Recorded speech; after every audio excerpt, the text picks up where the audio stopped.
life. Yo, what's going on, people? You lot are now locked into the Voice of Reason podcast on YouTube. Yo, what's going on? It's your boy Phils. Phils, I'm your host. And I'm Katie Woo's your co-host. Welcome, guys. Yo, what's going on? How you telling me? What are you telling me, Phil? How you feeling, man? I'm all right, bro. I can't lie. I'm just here. As you can see, I can't wait. Release 2 days time. We've been consistent, you know. Like, you know what I'm saying? Every week, without fail, we're trying to drop a new episode every single week. If you don't know, we drop on Fridays, usually late night Fridays, you know, people coming back from work. You got the whole weekend to watch. So with that being said, if you guys are not subscribed to the YouTube channel, make sure you guys are subscribed. Wills, tell us about our other socials. What we got? Obviously, you've got our socials there on the @ KD Wills and 4 Phils. But at the very bottom, as you can see in the video, you've got a TikTok, our IG, and we've got our Twitter there. Make sure you follow those up, guys. We post them regularly, and you see some of the clips from the show. So yeah, make sure you check it in case you ain't got the time to watch more. There's always highlights. Right. Yeah, you don't know. We got the short form content as well. You don't have to watch the whole podcast if you guys can't stay tuned. We got the short form content. You know what I'm saying 2 minute, 1 minute, 30-second clips, all on the other socials. Yeah. Okay, I think we're pretty much ready to get into this, man. Yeah. You know what I'm saying? Yeah, stay locked in because we're about to. Yeah, man. This one's gonna be a doozy. This one's gonna be good. I can't wait. All right, let's go. All right.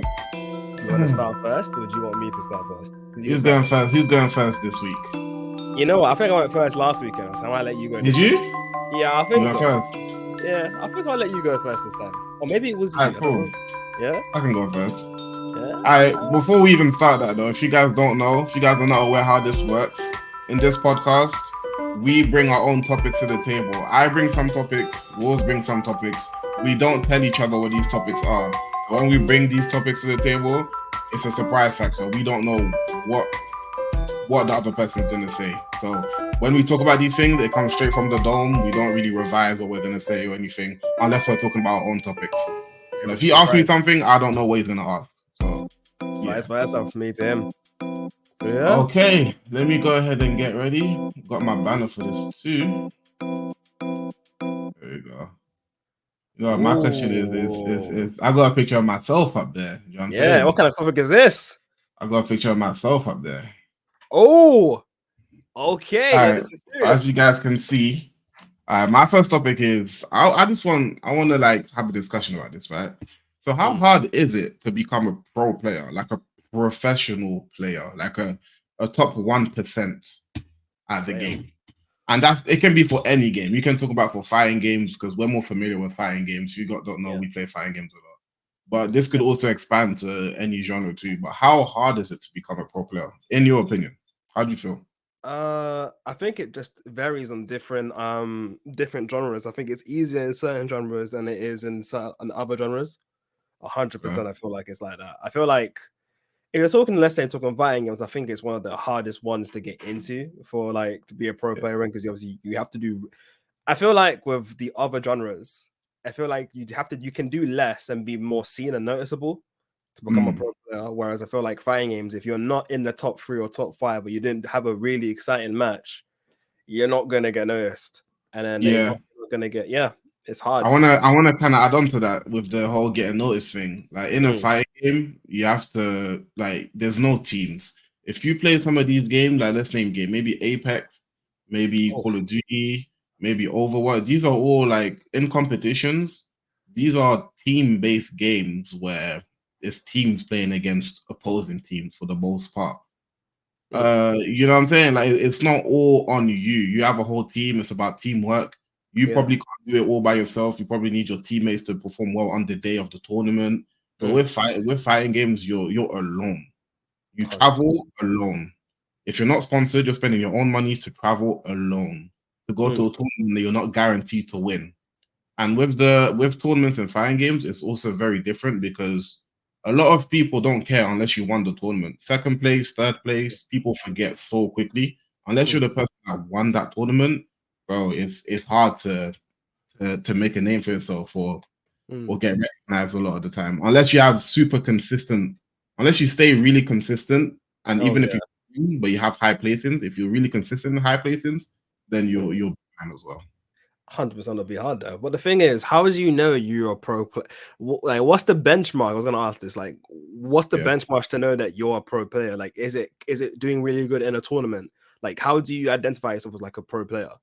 Could it be You like, have to yeah, you'd have to compare yourself to the other players who are considered pros already, right? mm, So if there's players that are pros, if you can hang with those people, if you can be as good as them, and you're not losing to people below that level consistently, yeah? you can pretty much you can assume you're a pro. So for like, say for It's the yeah, level you play at. okay. So say for example, you're one of the highest ranks in a game. Would that be like a way of saying, oh yeah, I'm basically a pro player, or is it I kind don't of think like so. a distinction? Oh, is it a distinction? Yeah, I think you can be, because in a lot of these games there's exploits to get into a high rank. Not as in you're cheating, not an exploit as in you're cheating, Or like but meta? a lot of people figure out the easiest way to get to that high rank. That happens in a lot of games. Whether it's picking a top tier character, or even though you still have to play the game, or in Yeah. other games like I've seen crazy exploits in games like Apex, where Oh, people are like staying in the storm, camping in the storm, waiting until they get second place and lose, but they're still grinding, getting points that way because they keep leveling up, getting for real? XP, and then they get to, what's the rank, Predator rank or whatever. Yeah. Yeah, So in a lot of games, there's a lot of exploits to get to high ranks. So I don't think that's really the benchmark at all. I think mm, it has to be on a professional level. You have to look at tournaments. You have to look mm, at when you play other pros all in one event and you face off against each other. How do you perform? How do you yeah. perform under pressure when a crowd is watching, when there's something on the line, money on the line? Like, that is what's important. I That's where see. you really see talent and who's really who. I see. So being a pro player is kind of like being like a pro athlete. Like you have to be able to compete in environments. You have to show out in tournaments. So like it can't be one of them things where like let's say you feel like you're a pro gamer, but all you do is stream. You can't Yeah. identify someone as a pro streamer. I mean a pro gamer at that Yeah. instance. Okay. Cool. Nah, fair enough. Then in that case, yeah, then I think it's especially hard. It's even harder then. Like it makes fighting games even harder to like, be a pro player, right? And I guess like Yeah. maybe FPS it's I wouldn't say it's harder because I feel like as an FPS game, it's never solo, so it's more of a team Mm. picking you. Team picking you. I mean, you do have to get yourself out there for the team to scout you. Let's say for FaZe to pick you or to put you into the group, there has to be like, At some sort of individual mm. skill. Yeah. But even then, do you feel like FaZe is like, because I've seen things nowadays, like I've seen like, because I don't know if you remember way back, like last year, there was this whole agenda with one of the FaZe people and then the woman, a girl from Stranger Things or something like that. And she Really? wasn't, yeah, like, I don't know if you saw Stranger Things, but Yeah, I've seen it. I've watched it. okay, so you remember the last season, like when Vecna, like the first victim of Vecna's thing, like the cheerleader. Yeah. Yeah, she was on FaZe's thingy, and there was obviously Oh. like a little debate there saying like she's not, she's not on there because obviously she's good at the game because I think she plays Valorant, but she's like silver. She's on there because Mm. obviously this needed the diversity. So it's like, does you get him? Yeah, I can't phrase this. You getting put onto like a pro team, does that still make you a pro, or is it like you kind of still have to test yourself? Because like in that situation, she's on I the pro mean, team, but yeah. apparently she's I obviously mean, I don't think just being on a pro team makes you a pro. I think it's like it's how you carry yourself, it's how you're able to get consistent results, mm, and is are you good as that's well? true. You know what I'm Mm, saying? Like, you can recognize talent, but if you don't perform when it matters, then it's I don't think nothing. you can really consider yourself like a A pro, professional at what you do. just potential to be a pro at that point, but not You have actual. potential, yeah. Yeah, but that's it. Potential Yeah. is nothing if you don't make anything out of it. I hear you. So I guess So yeah. yeah, I've got a few things here, right? Mm, So that I want to mention about like the difficulty of being a pro player. If you guys don't know, some of you guys who are watching might be new. You might not know who I am. My name's the Four Fields. I'm a pro Street Fighter player, right? mhm, Everyone knows Street Fighter, the fighting game, right? yep. Now, I want to talk about the difficulties of actually becoming a pro player, because some people sugarcoat it, or some people overlook how it is. They're just saying, "Oh, you play a lot, so you're going to be good because you play a lot." And a lot of people think that's just how it is, but it's You're really far from not. the truth. Yeah, It's really far not. from the truth. There's so many people who have countless hours in games, Mm, and they are still struggling or not able to get to where they want to be. They're not able to get to that level Always because there's a lot that goes into it. You know, there's one is time consuming. You do have to play a lot. Definitely. Right? You have to play. If you haven't got the time to play a lot, you're going to find it harder to improve at the same rate that someone else might improve if they play more than you do, depending on the game. Yeah, that does depend. Yeah, and I got my notes on my phone if you're wondering what I'm looking at. Two, there is why it's hard is because there's competition levels. Depending on the game you're playing, the competition is going to be higher or lower. 100%. You play Street Fighter, for example, the competition is higher. Why? Because it's like the most popular fighting game in competition in general. So everyone's involved, everyone's involved. The competition's higher. The prize money is higher, which means more people want a piece of that. More stake. Exactly. If you were to look at another genre, Call of Duty, super popular, prize money be through the roof. Fortnite, popular, prize money through the roof, more competition. So those things factor in. Everybody wants to be that guy who's really good, but only a select few can beat that person. It makes it very hard. If you play a game that is less known, like I'm trying to think of something. What's a game that's like not really known? Not known, but like what's a game that would not have the same amount of money Fortnite or Call of Duty would have?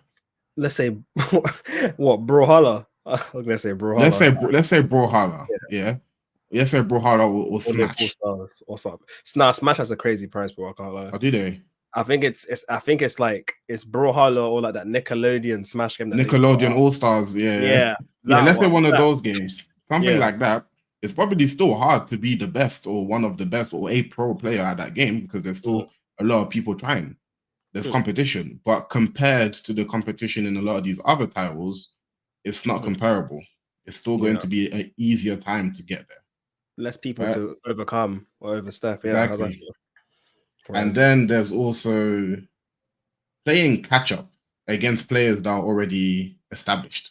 Veterans, so if unless you're starting the game from when the game was officially launched, then you're automatically going to be playing catch up with the already established pros who have set the benchmark already. So that is something. For example, me, I'm going to be starting playing Tekken 8, which actually drops tomorrow from the time we're recording this podcast.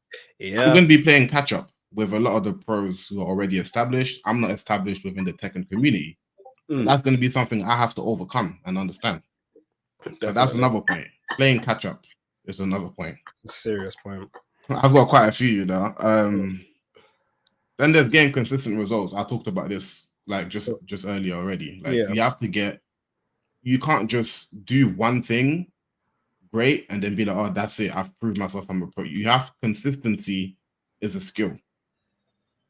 100%. Consistency is a very important skill. You don't need to win all the time, but getting consistent results, consistent high results is a skill that pros should have in general for whatever game you're playing. It's the mark of a pro to be able to reproduce the same results. Yeah, like everyone can have an off day or off 3 days, but some sort of consistent results needs to be there. Established 100%, yeah. Dude, something that pro players have to deal with. What makes it hard? Traveling with jet lag. A lot of people don't understand this, bro.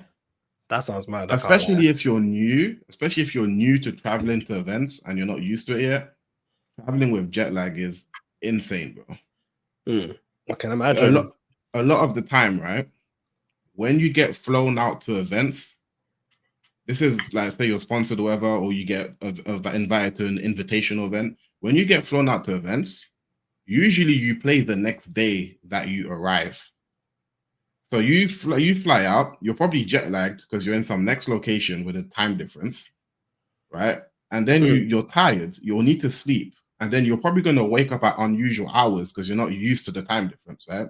But that day, you have to play on that day. You have to compete on that day. Like, that's actually insane. You have to compete. You don't get no 2-3 days to chill. No. You're playing on that day. So you're fatigued. You're essentially fatigued. Yes. So that means the people that are already there who live there have an advantage over you already because they're already used to the time zone where you have to just kind of force yourself to. Exactly. I've been to events in Singapore where it's like those guys that live there that are representing Singapore, like they're fine, innit? I'm coming from London, right? From the UK. Oh jet yeah. lagged as hell, having to play. I'm tired, bro. Like my eyes are watering and Finished. everything, bro. It's crazy. And I gotta stare at screens and my eyes are burning And trying they're to bright play. as well, you know. Bro, it's mad. It's Hey, your mad. retinas. So you have to drink And then coffee and do all of that, and then effective kind and, of damage your health in and I some don't even sense as drink. I well. don't even drink coffee, fam. So I'm just out here on energy drinks or something, bro. Oh, the caffeine in them. Oh, yeah, imagine. Yeah, see Mad. Red Bull. Yeah. This is And why you should get then sponsored by Red Bull. I Red Bull, Yeah, Red Bull. you're watching. But then there's dealing with different setups. When you go to events, you're most likely playing on a setup that's different to your setup you have at home. So you then need to potentially adjust your play style or your gameplay or your reactions, depending on what game you're playing, to match the setup you're playing on. You could have a setup that potentially feels laggy to you because it's way different. It might actually be laggy, but it Yeah. might feel laggy to you just because it's different to the setup you have at home. So that's Oh, another yeah. thing. You're traveling across the world, wherever you're going, playing on a setup that feels different to yours. So you might not be able to perform at 100% because you don't feel comfortable playing on that setup yet. You might not have enough practice time because they're probably not going to give you a bunch of days to practice. Gonna get at least one So day or two. exactly. So you might not be fully comfortable with the setup, but you'll have to deal with it on the day. See, these are the type of factors people don't really take in. As the audience, people just watch and they're like, "Oh, he did Should be good, like he that. did bad," but they don't Yeah. understand. Like, yo, I'm Mental. not used to this setup. I got to improvise. Like, I don't know how to feel about it. Yeah. Like, it's hard. They'll take it as excuses, but I can't lie. I can't lie. From playing in a tournament before, it does feel like that. I remember when I played Tekken 7, obviously, and played on console all this time, thinking, yeah, I understand how it goes. You know, there's nothing I can't get wrong.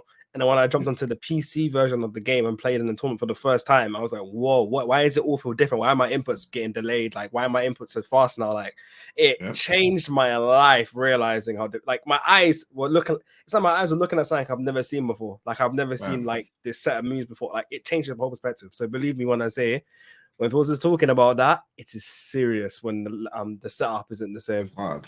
It's It's hard, hard. but like imagine like with fighting games, some of these things are first to two, like first to two wins for those who don't know. You fly out, bro. 12-hour, 13-hour flight, bro. Right? Just imagine a 13-hour flight. You get there, you're jet lagged. You got like 12 hours to sleep. Well, 12 hours, you get there, and then you got to play in 12 hours time or whatever, yeah. You're jet lagged, you're playing. You lose the first to two. The game goes so quick, bro.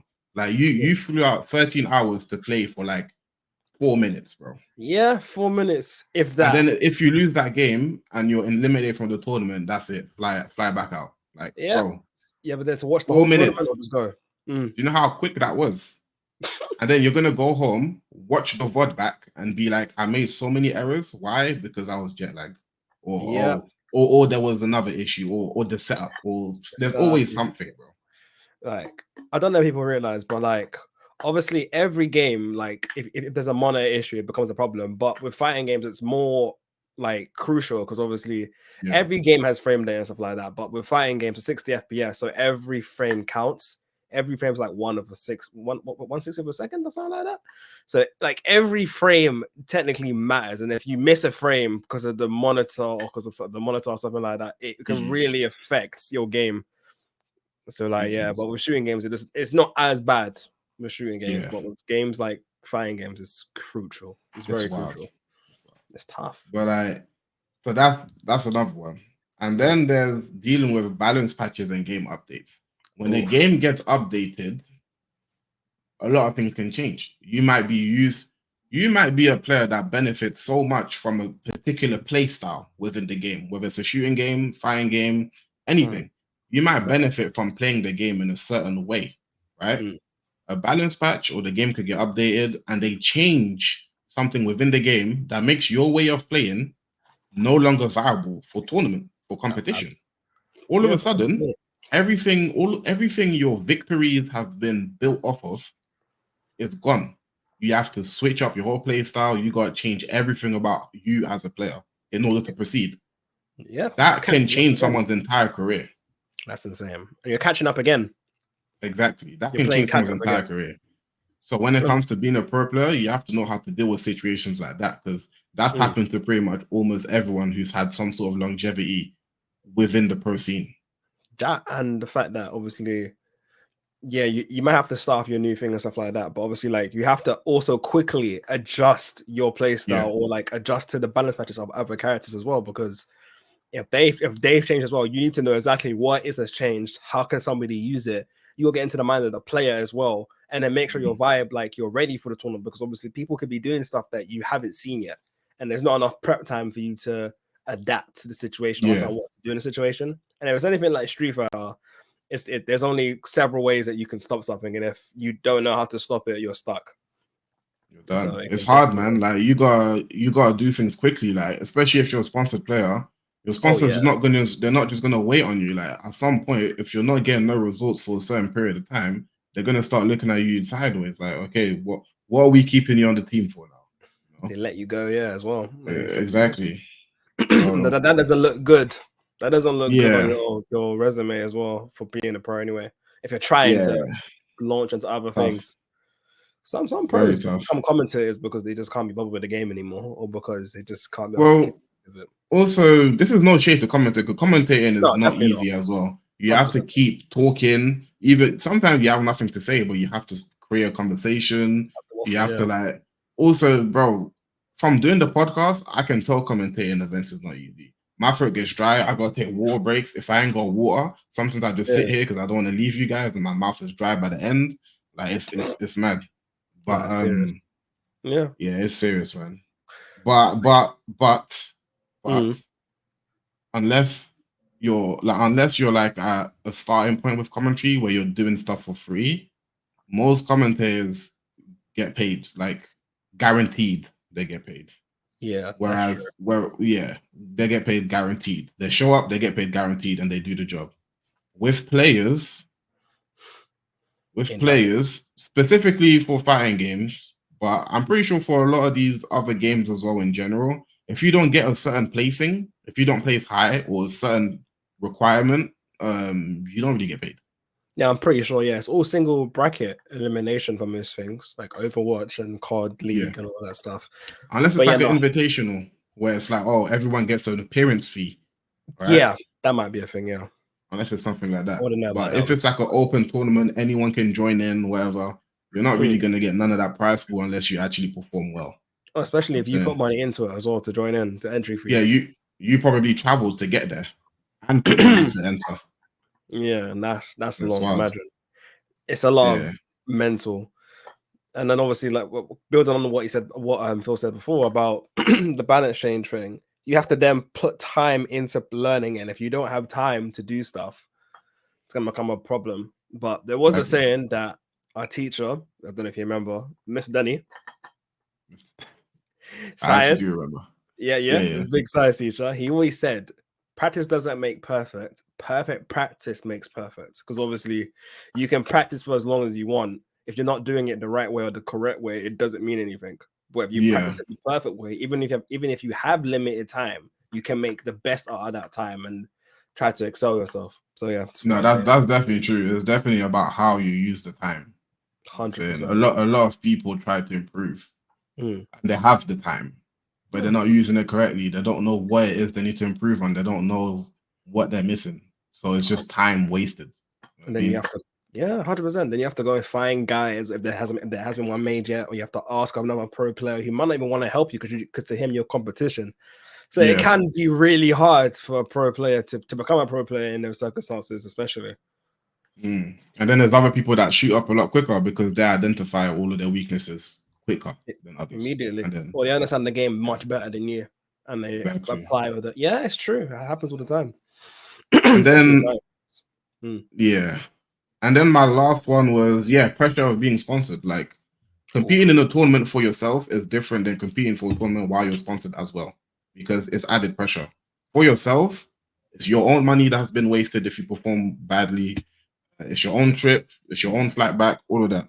When it's your sponsor, I'm saying it's you and you're representing the sponsor as well. So there's a lot more of a baggage added when you're competing, just in general. Based on just everything. It's like you got got a whole company on your back at that point. It's mad. It's mad. But that's pretty much my first topic. That's everything. That a list of things for that one topic I want to talk. It's Yeah, hard being a true. pro player. It's not easy. Therefore, It's hard. guys, think of it as well for like, think of it as like when you're sponsored and you're playing, think of it as like you're like a stock. You're like a stock in the stock market. I can't lie. The companies put Mm. money on you to make sure you win, or even a gamble or a bet. And you obviously want to do good, but if you let them down, they go down too. So it's like it's hard. It becomes hard. But if Yeah. you think of it like that, it's like you've got a where'd I go? Oh, it's Double like check. you I don't know what happened. But yeah, it's just like you got a bounty on your head basically, and you have kind of forced to perform. So it's extra pressure. But just to keep that in mind. But yeah, Yeah. that's the end of the topic. But yeah, that was my first topic though. I just wanted to talk about that for a little bit. But yeah. Yeah. What you got? What you got for me then? You want me to go, yeah? Yeah, go ahead, bro. All right. Proceed. This. We'll start with the good. Do you want the good or the bad? Let's go with the bad. The bads. Yeah, what's the Okay. bad? All right. You're gonna like this one then. And then that must be recognizable. What I want to ask you, Oh, since why is it bad? Tekken. I love Tekken. nah, it's good, but I'm gonna ask you, since you're new into it, I have my own opinion on it too. Yeah. Tekken 7 is basically done. I'm gonna lie. It's been a long 9 years, or however long it's been out for. I want to Mm. ask you, since you said the bad one, what do you hate or dislike about Tekken 7? What did you dislike or hate about it? Because Oh, obviously it's not okay. all rain and sunshine on this game. Yeah. There's All definitely right. So yeah. All right. So for me to answer, all right. First, I want to say I didn't play Tekken 7 that much because I was focused on Street Fighter 5 for the most time. But yeah, for the bit that I did play, I didn't like yeah. Magic Falls in the game. Really? I think Magic Falls are random. You see whatever's happening, you tap Magic Fall. Oh, it happened to hit counter. I get a full combo now. You didn't even mean to even get that conversion. You just hit magic, you just hit 4, and it's like, oh yeah, it's magic. Let me get this conversion. Though. I don't like that. I'm glad that it's gone in Tekken 8. You think it's not completely gone, is it? It's still there. Not complete. It's a different effect now. Some people get guaranteed things afterwards, but it doesn't launch like it used to. Oh, yeah. Some Yeah. characters in this game didn't even get guaranteed launch, but it just depended. You know, so Like funny about Law fam. oh, Lord done it. You're I'm good. telling you. You're going to the wall. It's done. I'm saying. Kazuya could do it. Jin could do it. They nerfed Jin's one because Jin one was so strong. Jin's one Mm. was like you wouldn't get launched, but he put you in a crumble state where basically he can pick you up and do a full combo. But then they ended up changing it so you're already in the tailspin. Okay. So then you get less damage. But yeah, Still it's funny that you though. say that because your character literally has a magic 4, and that is Nina, He by the way, does. guys. It's crazy. She actually has, and Paul as well, because you played Paul as well. Literally, magic Yeah, a 4s. little bit. I don't. But I don't like it in the game though. I don't like it in the game. See, prefer if it was like another count. Is it because it's like as quick as well? Because like they come out It's because really quick. it's quick and it's just something people use in scrambles. Like you don't know what's gonna happen. You just do 4 and magic 4, you get a conversion. Like it's something that happens unintentionally. People do it unintentionally, but still get a good reward when it happens. I've never actually seen someone do that unintentionally, you know. But I hear it. Do you think when they press 4, they're trying to get magic 4 all the time? I mean, they probably press it to see if they can get a counter hit in a situation. I mean, you're right in some sense, but I feel like if they're playing a certain character type, I feel like I can expect it. So if I'm fighting someone like Lee or Paul and I'm dashed at them and I'm attacked, and it's clear that my frames aren't plus, they might just hit me with it. So if I did like, let's say down forward 1, that's like -3 usually. Unless you're Lars, it's like -2 or -1 or some shit like that. But you know what it is though? It's like there's launch buttons already. There's like downfall 2s, there's other launches. I just don't think we need any more things that just launch all the time. I hear it. So you feel like it should be other counter hits and not that one because it's too easy for that one to come out. I just don't think it should be like a universal thing like that. The thing is, it's actually not. Generally, it wasn't in Tekken 7. It was like, because I'm suffering now because obviously my main is now out of this game. Negan. Yeah, your character's out there, man. He's gone. Yeah. He didn't have a magic 4. So like, you know how some characters get to launch. The most I would get, I got a counter hit string. So like, if I did 4 and I did 4-2, I'd get a string that would basically become a true string, and it basically it will knock you and put you into a while standing stance. So you basically force crouch. Okay. But it's nowhere near as effective as someone who can just dash a 4. You're pressing, and then you press 4, and then he just knock you left, right, center, and you're dead. 100%. And I think I understand you with that. I'm glad that's how the game though, for the most part. Well, it might still be there for some characters, but we'll see. You know, I'm not entirely sure. Jun has something similar. Jun still kind of has it, where it's a bit different. She gets guaranteed stuff after, but it's not like a full. It's not like a full combo. It's like a guaranteed juggle afterwards. Oh, okay. So she can still get a little mini combo or something off it. Cool. Yeah, she hits you grounded, but it's guaranteed. Damn. Was there anything else you hated in Tekken 7 that you didn't particularly like? Oh yeah, I don't like the Tekken 7 music. I don't. Outside of Infinite Azure. Which one? Both are fine. Okay, good. All right, cool. I was testing you. All right, yeah, cool. Both are fine. Outside of that, all of this the whole super EDM, I was not feeling the music. Nah. No? I wasn't. Even the what's the one where it's like not the Mishima Dojo? What's the other one on the rooftop? With the helicopter, with the helicopter, yeah. G-Corp helicopter, yeah. Yeah, the music on that. I don't like the music on that. Yeah. You prefer? No, you don't like it at all? Nah. Was there a lot? I think the Tekken 8 music sounds better. Most of the Tekken 8 tunes are better. Though, isn't it? It is, but it's different. It just sounds better. I don't dislike EDM stuff. It's just it just has to sound good, innit? No, I know what you mean. Some of them just sound like it's just nonsense being played, like it's dubstep and not dubstep. I get what you mean. I think I understand you. Yeah, didn't have to me. I didn't think I had a bad soundtrack, but I do understand. There's some things that you'll just listen to and you'll get bored of. You're like, why am I listening to this? Like, no, I understand you. I liked a couple of the songs in there though, but I'll to put it honestly, because I had PlayStation, I had the jukebox, so I would just change the audio, this music to the olds, some of the old songs. Yeah, for the ones I got tired of, I thought that fit more for the stage. But yeah. Oh, there's one more thing. Yeah. I did not like endless battles in ranked match. You didn't like that? Really? No. The death battles, the death matches? No, I didn't like How come? That. Because I don't like how you can farm only one person, and rank up from that one person. You prefer it to just be like a set 2-0 and then done? Yes, because that shows consistency over a range of opponents within that rank. That's true.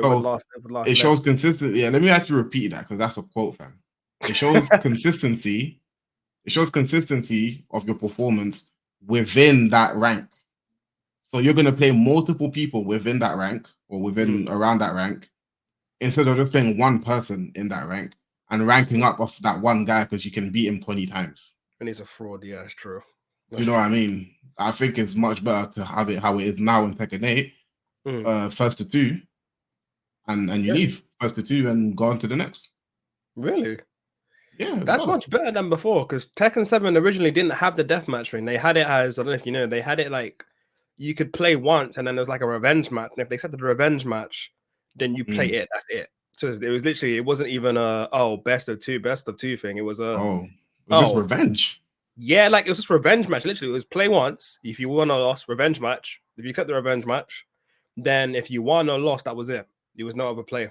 That's bad, because then if you win your match and then you lose the revenge match, it's 1-1 and it just ends at 1-1. Yeah, sour. So you don't get anything out of it. Yeah. I say it was before. Then they made it infinitely as much as possible, so you can make it to your own discretion. But I do understand it though, because sometimes, I mean, the later parts of Tekken 7, it kind of became a thing where it was like especially when you get to the higher ranks, at least on console, to me, I was finding it hard to find matches. So obviously, me getting up to like Tekken God Prime, it was a bit of a struggle sometimes to fight, because like sometimes I'll be fighting the same people over and over and over and over again. So it kind of felt like I was forced to kind of to like deathmatch them. Otherwise, it was going to be like a struggle. Don't get me wrong. Don't cheat me. I got my rank fair and square. I didn't abuse anything.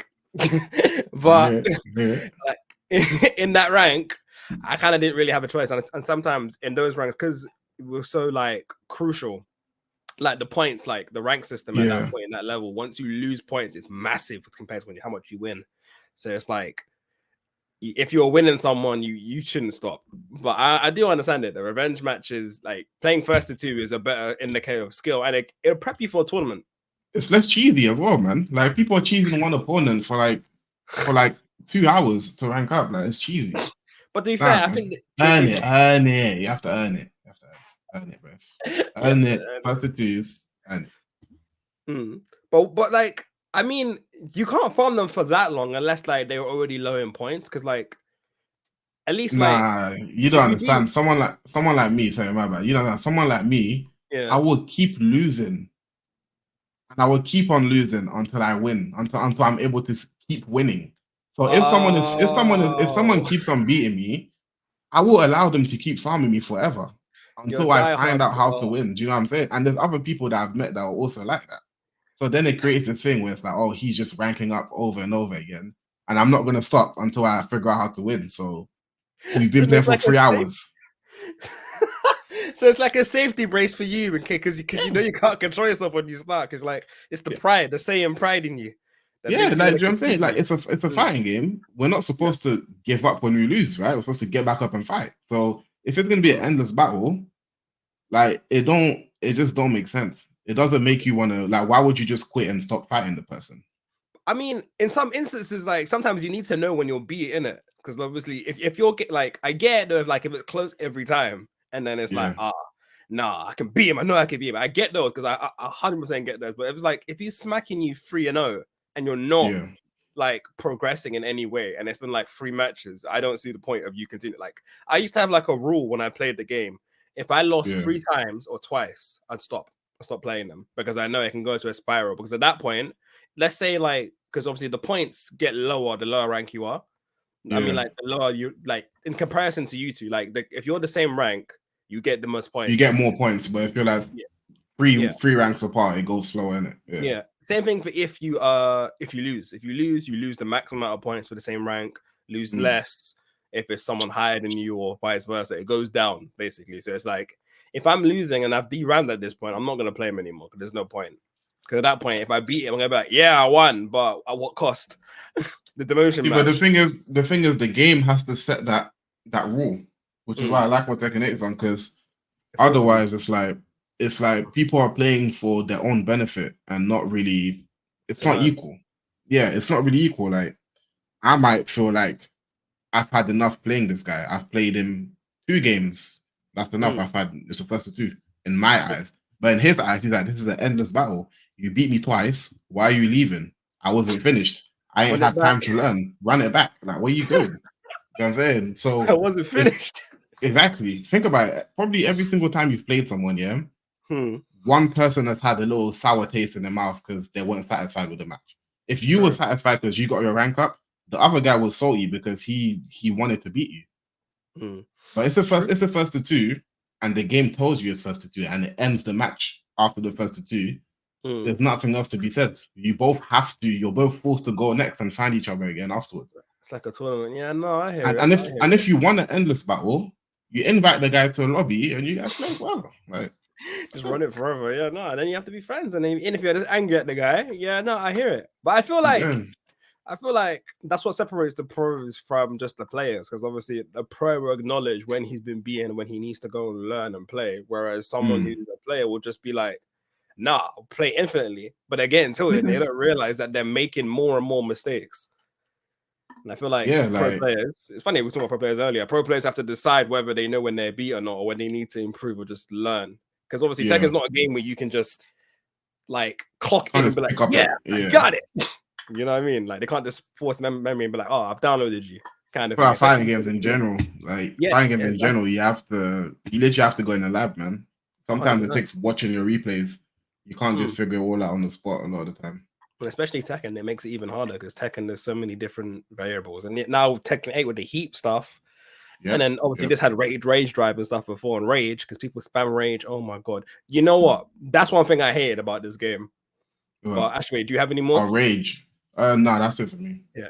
Rage arts. People would spam rage arts at the very end. Like you'd hit them once and they just immediately send rage art. And I know that's such a basic principle, a basic thing to be like, just don't attack them then.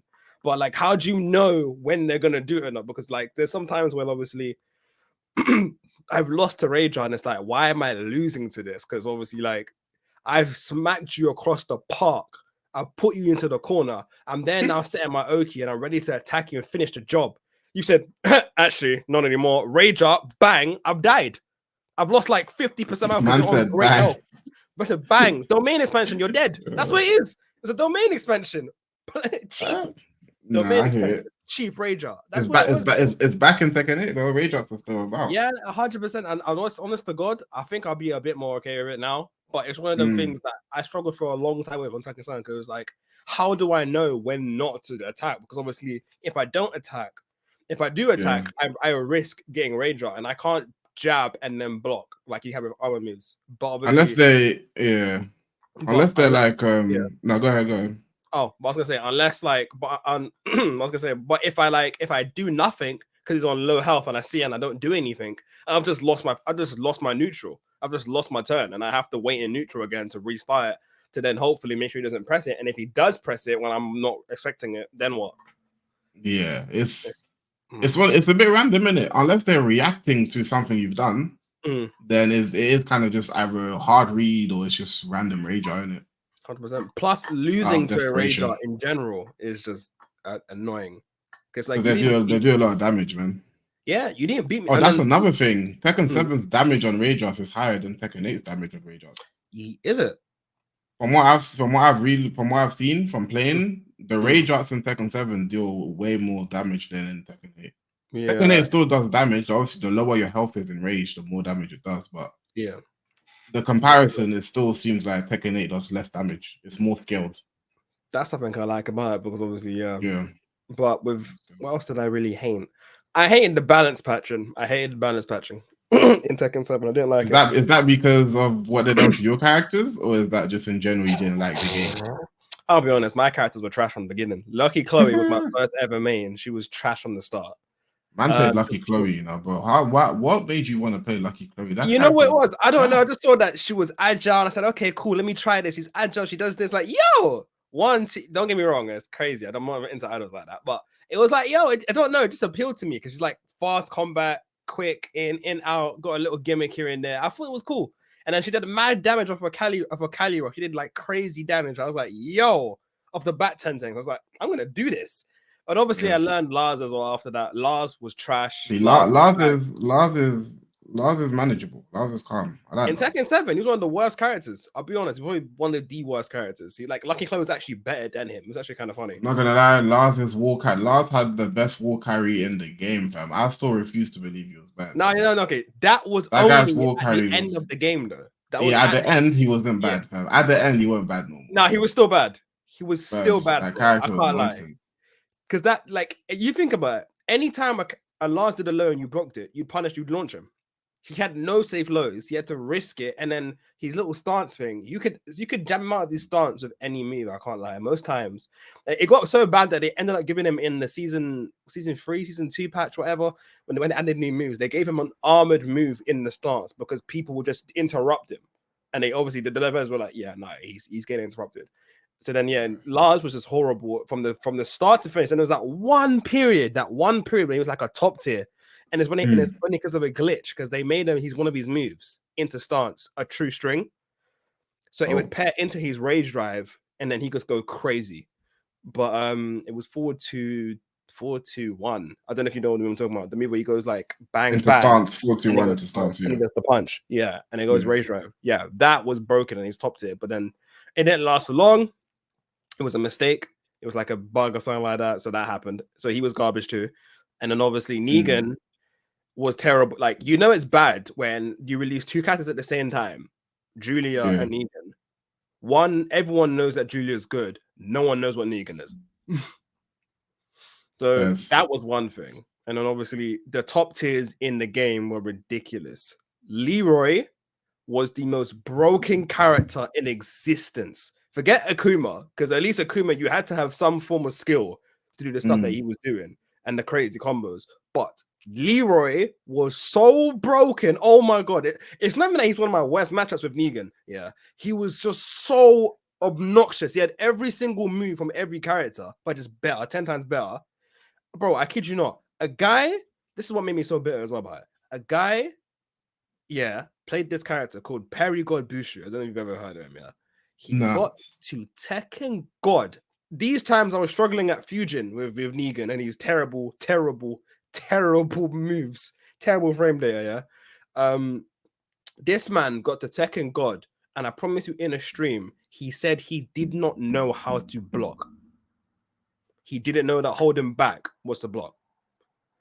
Can you imagine how broken a character has to be for you to not know how to block? The very basic principle in the game. Nah, he had to be trolling for Adam. He had to be trolling. Bro, I kid you not, I played him. Eventually, after he got nerfed and stuff, I played him. He was trash.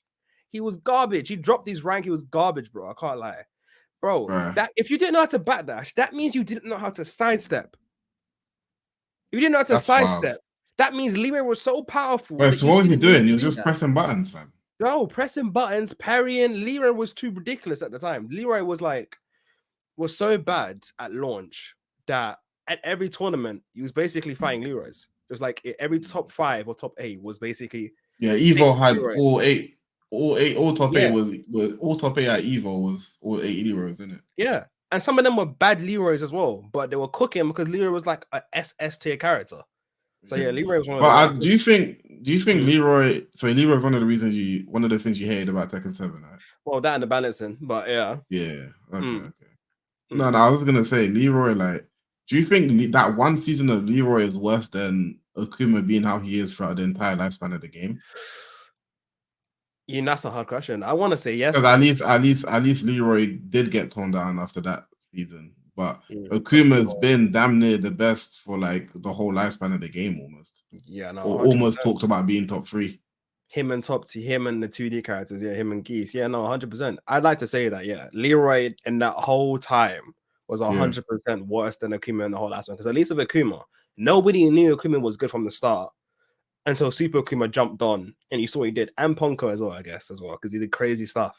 But then when Leroy came in, everyone immediately knew he was ridiculous. He had his own little extra rage drive as well with the cane. I don't know if you know that. The cane had his own extra rage drive.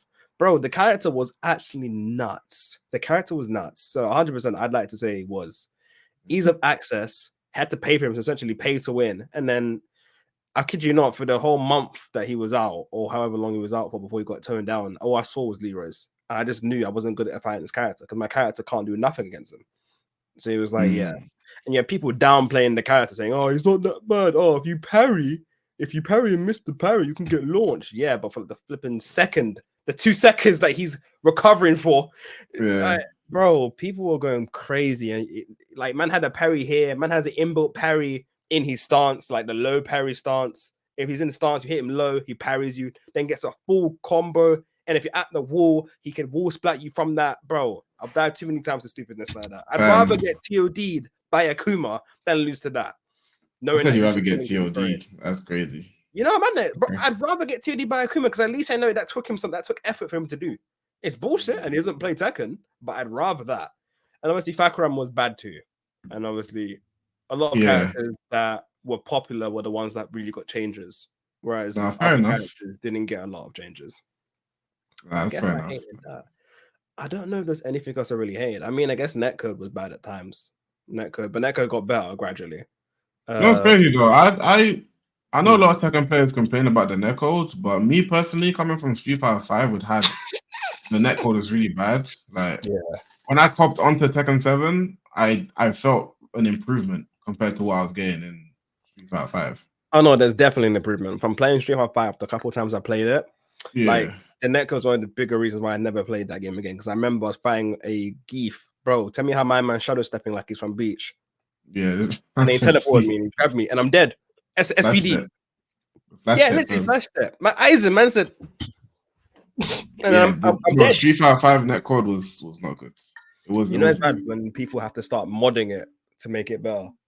Yeah, and then they blocked the mod, fam. They patched the mod and then gave us their own mod, which wasn't good.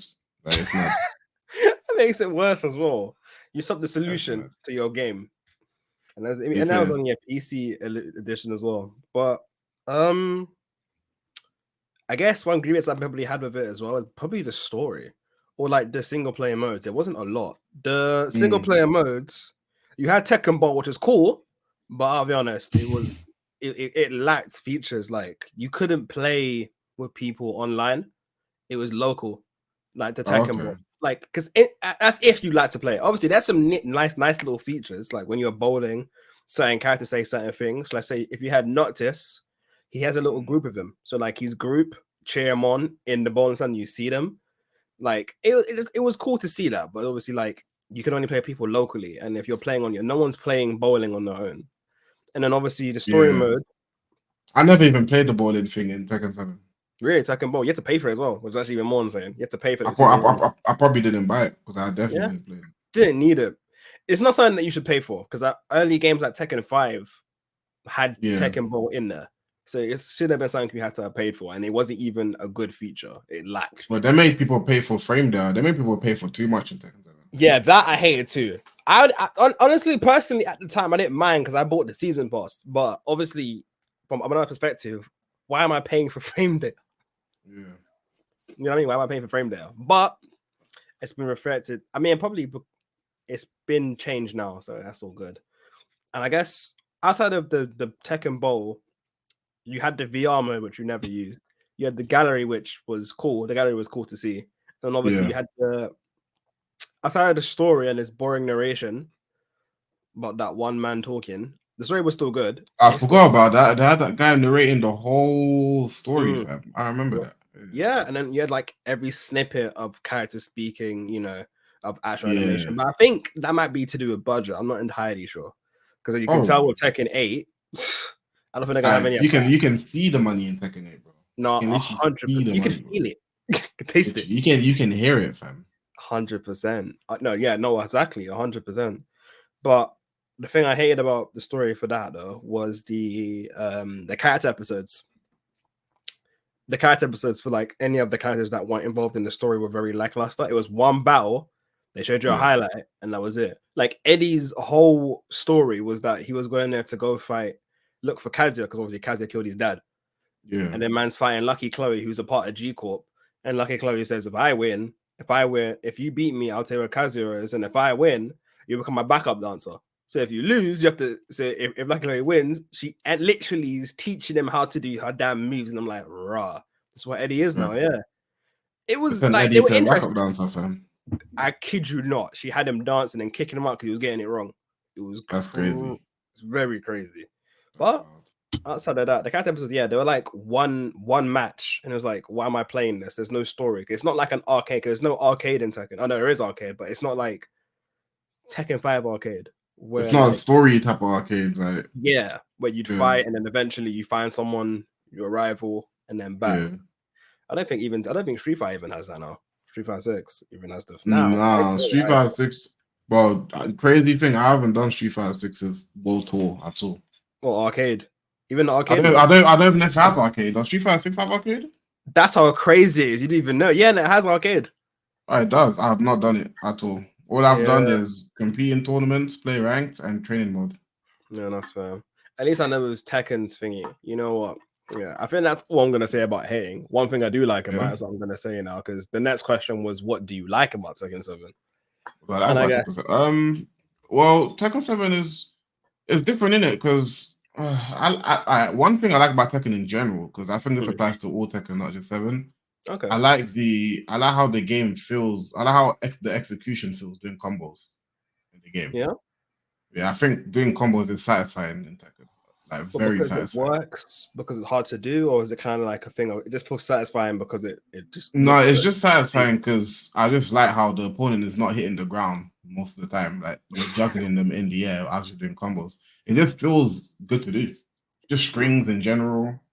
Yeah. I just like how Tekken feels. And I like, here's one thing I do like. They usually bring back everyone's character. Not everyone's character. But most people's character. For Christine or Christy, whatever her name is. There's Christy, but Christy is basically Eddie, right? Yeah. Like don't let them hear you say they want a female version of a character that already exists. Like, yeah. Low-key, you know what I'm saying? Like, but they mainly bring back everyone's character, minus a few there's no Bruce. People want Bruce. Okay, but we had Josie, similar fighting style. Had Fakura as well. They're not gonna bring back Bake from Tag 2, but okay, but we have Horang, he's the main guy. Yeah. You know what I'm saying? Like Kazuya's always there. Heihachi is no longer there. That's the first time. Rip. Right? Yeah. But Jin's there, Paul's there, Nina's there, Law's there. Reina's new now, but returning characters, you always know who's going to be in the game. Outside of Heihachi, people didn't know Heihachi wasn't going to be in it until it was announced and all that. Yeah, until Harada said he's dead. Yeah. You can always 100% guarantee who's going to be in the game. And it's not just 2 or 3 characters, it's a lot of characters are just guaranteed to be in the game. Yeah. So usually when Tekken drops, people usually have a main. And there's very few people that just don't have a character at all that they can mesh with. Yeah. And that's due to the fact that Tekken comes out with a big roster every time. There's usually a lot of characters at launch. It's not like an 8 character game, a 16 character game. They're gonna have 20, 30 plus characters at launch, that's a lot of content in itself. People have characters they want to play. But the sheer amount of moves as well, they all have as well. Yeah, no, that's one for a while. And then on top of that, if your DLC, if your character isn't there already, they might appear in the DLC. You never know. Yeah. And there's and the livelihood of fighting games lasts, especially Tekken. Tekken's one of the big 3. It's like the anime, like one of the big 3. So it will last for years and years. So we're gonna expect to see your character come out at some point. That's fair. Is there anything else that you think that you liked about Tekken 7? Specifically? No, that's it. No, that's it really. There's probably a few more things that are maybe a bit more insignificant, but no, those are like the main things, man. I like how the game feels. I like the combos. I like the character roster. Yeah, man. Tekken's cool. I'm still new to it. Like, I'm still new. I've played every Tekken game almost, but I'm still new to Tekken in terms of like investing into the game, playing it a lot. Right? I usually played it, but not investing into the game to try to get really good, competing, all sorts. So yeah, I'll probably have some more stuff to say as I play more. Yeah. Tekken, okay, cool. With Tekken 7, obviously, I enjoyed because this was the game Tekken I got. This is the first Tekken game I technically got into. I played it when I was younger, Tag 2 and all of that, but I never seriously played it. I just bought a match before. Right. It's just like, I guess the game that got me into fighting games. Which Man was doing this. I didn't even hold it like that. I was just going like that. I was going ham with the stick, bro, with the thumb, bro. I didn't know what defense was. Just attacking. Attack, aggression. Hold forward, fam. No, literally push forward constantly. So when I learned fighting games from this game, it kind of helped me. It does make it hard for me to play other 2D games now because my mind just gets, I don't know what it is. My mind just bugs up. There's less to worry about, but at the same time, I'm just thinking about elements that don't exist.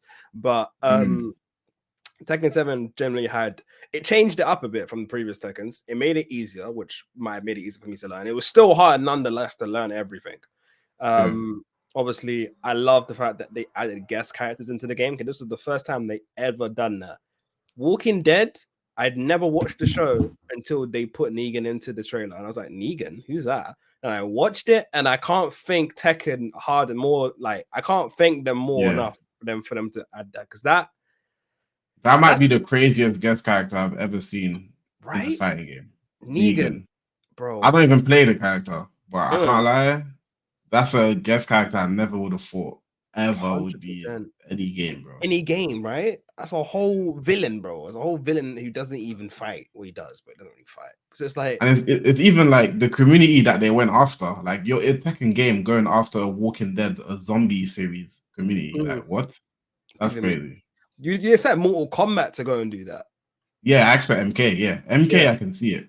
Yeah, you definitely Tekken. And I can't lie, as much as he wasn't as good as as he was, or wherever you think of him in the tier or whatever, he was still fun to play. It was easy to grasp. It was fun to play. He had his catchphrases, like everything was in there from top to finish. And then they got very creative with the trailers as well. It was crazy. They done the whole standoff trailer where he was at his trailer and Rick's gang, did all of that. It was so like. That was cool. Like, that's one thing as well I want to say though. Their marketing team, when they made the trailers, they had fun with it because the trailers were all interesting to see with the characters. Like Geese's one as well was really good, and then they showed you that he can parry everything. It's like, yo, Noctis was cool as well. Like, there's a lot of guest characters that got put in. There was only 4, but guest characters I got put in that were like really exciting to see in there. I guess it made a fresh air into the game. Also, like Tekken 7 obviously added new concepts that weren't in the games before. Urban moves didn't exist before. Rage art didn't exist before. Rage art didn't exist before. So there's more elements of you like building up. As I say, you were losing. You use this to get out of that situation or just potentially win, while still stopping it, or still like being a thing where it's like, okay, you haven't just won just because you still have this accessible to you. You could win, but it's like, yeah, you still had a chance of losing. So it wasn't unbalanced in any form. Obviously, balancing is whatever, but the characters they put into the game was fun. The combos were fun. Like the game in general was just fun, and it didn't have a bad start like Street Fighter 5 did. So yeah, and I guess the story as well was way, way better. As much as I did just talk about the story was way better to play and watch than to play Street Fighter 5 one. That one just made no sense. It was like, you know, it is true though. I like how they added guest characters to Tekken 7, like, because also I guess you can add this to the things I like about Tekken 7 is the risks. I like that it took certain risks with these guest characters, because adding guest characters is kind of risky. Like you're tapping into a whole different audience of another game that community might not mesh well with this game's community. They might not really like having that character in this game, you know. Yeah. So one, they had Akuma in the base roster of the game, no DLC. That's insane in itself. Akuma. Right? That's crazy. Akuma's just in the game, right? He wasn't DLC, was he? No, he was just no, base he roster, was base. Right? He was base roster, yeah. That's crazy. And then yeah, like the Negan thing is crazy, insane. Not even from a fighting game, it's from a series. Insane. They tapped into Final Fantasy, Noctis. Crazy. Like that means when you look at games like Tekken 8 now, the doors are pretty much open. Like we don't know what to expect. People are saying they want Baki, bro. People are saying they want Baki in the game, and I don't want that. Like, but yeah, Baki, people are talking about Dante, and bro, like people are saying madness now. Yeah, I heard Dante. I'm like, yo, this isn't Super Smash. I can't lie to you. As much I know they've done guest characters, but it's not Super Smash. They're not gonna add anyone just because. Bro, they have to make it applicable to the game. Can't have my man doing. They have Negan. Negan, bro. They have Negan, fam. You know, Negan was crazy. I can't lie, but he's still grounded to some extent compared to someone like, let's say, Dante or Akuma, fam. Die 1,000 deaths. Man's got Raging Demon, bro. Okay, he's not grounded at all. But hey, yeah, no, you're right. But he's still Eliza. Come on, he's bro. just a vampire. She was one of the. Oh yeah, I forgot. She's from Tekken Revolution, and they added in. She's doing dive kicks. Yeah, dive kicks. Those dive kicks. She was like the first 2D character. I mean, Devil Jin's always been here. He's flying. You know what I'm saying? Yeah, okay, you know what? He's crazy too. Okay, fair enough. Okay, fair enough. There's crazy, but I just Dante, I just can't see it. I can't see Dante being in there. Like, Noctis is like the closest thing I've seen, but maybe they could have Dante for all right, but look though, we got Victor and Tekken 8, right? You think they can't add Virgil? We have Yoshimitsu and Victor and Raven doing up teleports and flashes. You're telling me they can't put Virgil doing up flashes and teleports and movement? Yeah, 100% I can't, because Virgil is not hand-to-hand combat. Virgil's a whole sword. Victor, bro. Huh? Victor, fam. No, Victor punches as well. He attacks you with his life and he fights, yeah. And then he pulls up the sword on some occasions. But Virgil's that's the thing with Dante. You, bro. That's the thing with Dante. Dante could fight with a Gilgamesh with his fist as well, and then that is true. Mix it up. But then Nina's got guns, so Dante can have.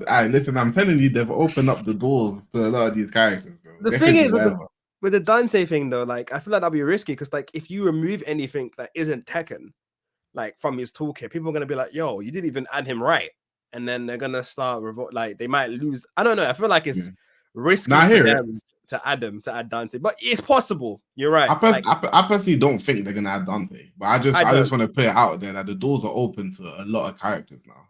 Maybe not Dante, but they're open to a lot of characters. Hearing you from Yakuza, 100%, I can see that. From Yakuza, I can see that as well. Yeah. Imagine if they had Toji from Jujutsu Kaisen. Okay, probably can't do that, but imagine if they did that. That'd be crazy. I mean, I don't think it'd be possible though. That'd be maybe.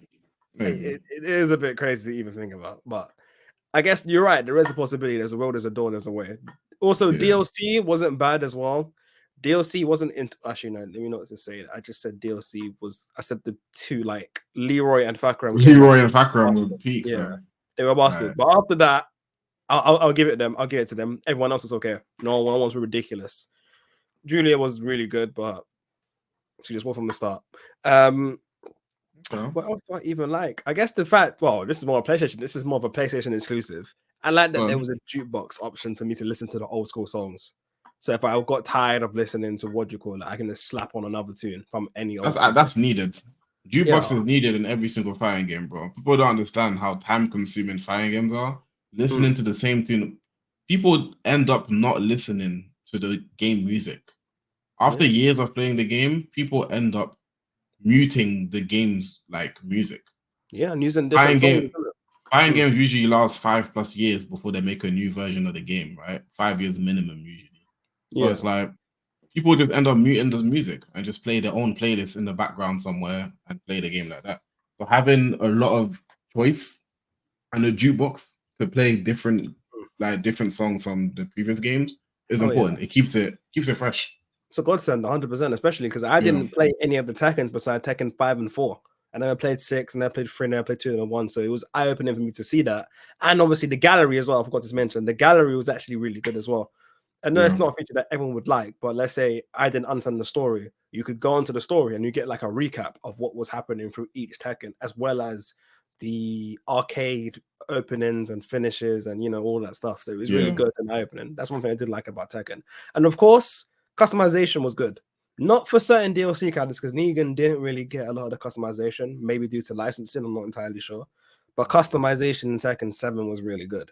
Like, it stepped it up. There was a lot of things you could do. There's a lot of ways you can personalize yourself, weird ways. Yeah.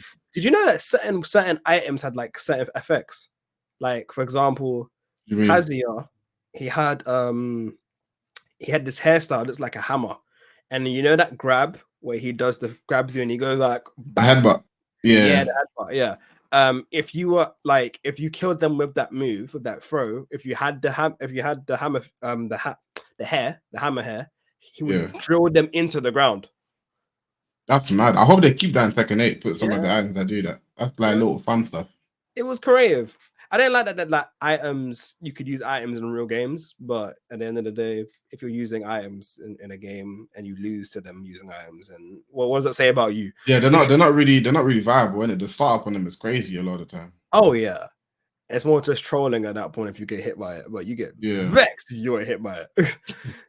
I get vexed. You got hit by a toy train, just hit you from full screen, you're in last health, or they throw a grenade.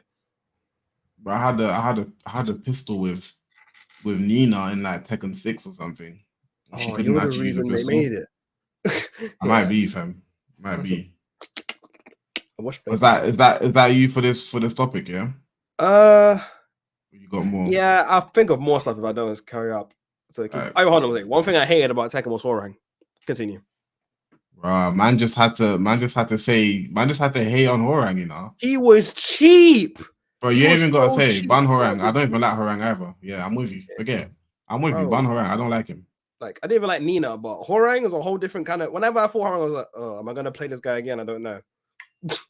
Bro, let's believe when Tekken 8 drops, which is literally tomorrow, I am literally going to Horang straight away to figure out all his strings, and I'm not gonna not know the matchup, fam. Good luck. It's gonna mix it up, and then Pro's gonna start using crazy stuff. That character is gonna be mixed. Okay, moving on to the next one, yeah? Yeah, is this you? Or was it me? Yeah, it's me. Let's see your topic, bro. Oh, Bleach. Nah, not even Bleach specifically. I just wanted to put a Bleach thing there because we're talking about anime. Oh, anime time. Okay, cool. All right. Whoa. Quick little question. So, for this topic, I want to ask, what makes a good anime to you? What makes a good anime? I need a few points, like a few pointers, this story, whatever. What actually makes a good anime to you? What does it need to have for you to find it good? That's actually a hard question. It is. I can go first if you want to think about it a bit. I've got some answers, but is this anime in general? In general, like what do you find? Like what makes you like anime? When you watch animes, what is it that gets you like wanting to keep watching? I guess the consistency in what they're doing. Obviously, with certain genres of anime, you need to keep this particular tropes. And I know some of them get boring, but some of them sometimes you can play on them, play on those tropes and add to them and make different elements of them. Obviously, like comedy shows, like if you're doing like a comedy show, you need to have consistent ways that people can laugh, different ways sometimes. Obviously, in general though, I would say it needs to have a good story, a good point, like a good story in general, so that it's somewhat relatable. And if it's not about the story, it needs to have good action fights, depending on what it is. It needs to have something that replaces it, that makes up for that. Because obviously, some shows you can say like Jujutsu Kaisen, some people say it doesn't really have a story and it's more about the fights. Or something like Kengan Ashura is something that's more about the fights than anything else. I want to say Baki, but Baki's fights are ridiculous. They don't even make sense. Baki doesn't even. That's the whole point, though. Yeah, but it's oh boy. Maybe the last season this made me start thinking, why did I watch this? I was literally with my brother watching the last season of Baki, him fighting his daddy, and I'm like, but how does what but how? And my brother was like, yo, it's okay. Just don't think about it, just watch it. Don't even think, just watch. Yeah, that's what it is. It's supposed to be over the top. It got just more ridiculous, but yeah, no, Kengan Ashura is one of them shows that it's more realistic, I guess. But obviously, story, action, and the characters need to be cool. The characters need to have like something that you can like relate to. They don't need to be relatable per se, but they need to be situations that you can somewhat relate to that makes sense. If that makes sense. So like obviously for me, like Hunter x Hunter, I watched it last year for the first time. And obviously I kicked with the anime because obviously the show was obviously I couldn't relate to what are they like 10, 12-year-olds, whatever. Yeah, 12, 10, they're 12-year-olds. mad. Yeah, they're actually mad. Yeah, they're kids, bro. They're kids. I'm hungry though. The show's still cold though, but they're kids. But like, obviously, I can't relate to their kid struggles or the struggles of them being in the hunter exam or whatever. But I can relate to some of the situations. For like, for example, when Killua was told by I forgot the teacher that at some point he'd run away and leave Gun. And obviously, in his head, he had to start he had to like break the cycle of what he's been told from his brother and stuff. Like, if this is wrong, and if you don't understand this, you run away. And obviously, I can't relate to that exact situation, but I can relate to, the idea that he needs to break free from something that he's been doing for a very long time. And obviously he needs to break free to change. Also, like another example, Blue Lock. Blue Lock has clear examples yeah, I had to. It has clear examples of like, even if you don't like football, like it has clear examples of situations where it's like you need to change yourself or adapt. Like obviously the main character Isagi is always saying that he needs to adapt in some way. Obviously you can say some of the things that he's got in here and there have been lucky or whatever, but as the show described, what was it, Phil? What was the quote again about luck? Luck don't exist, bro. What was it? Luck is when opportunity meets skill.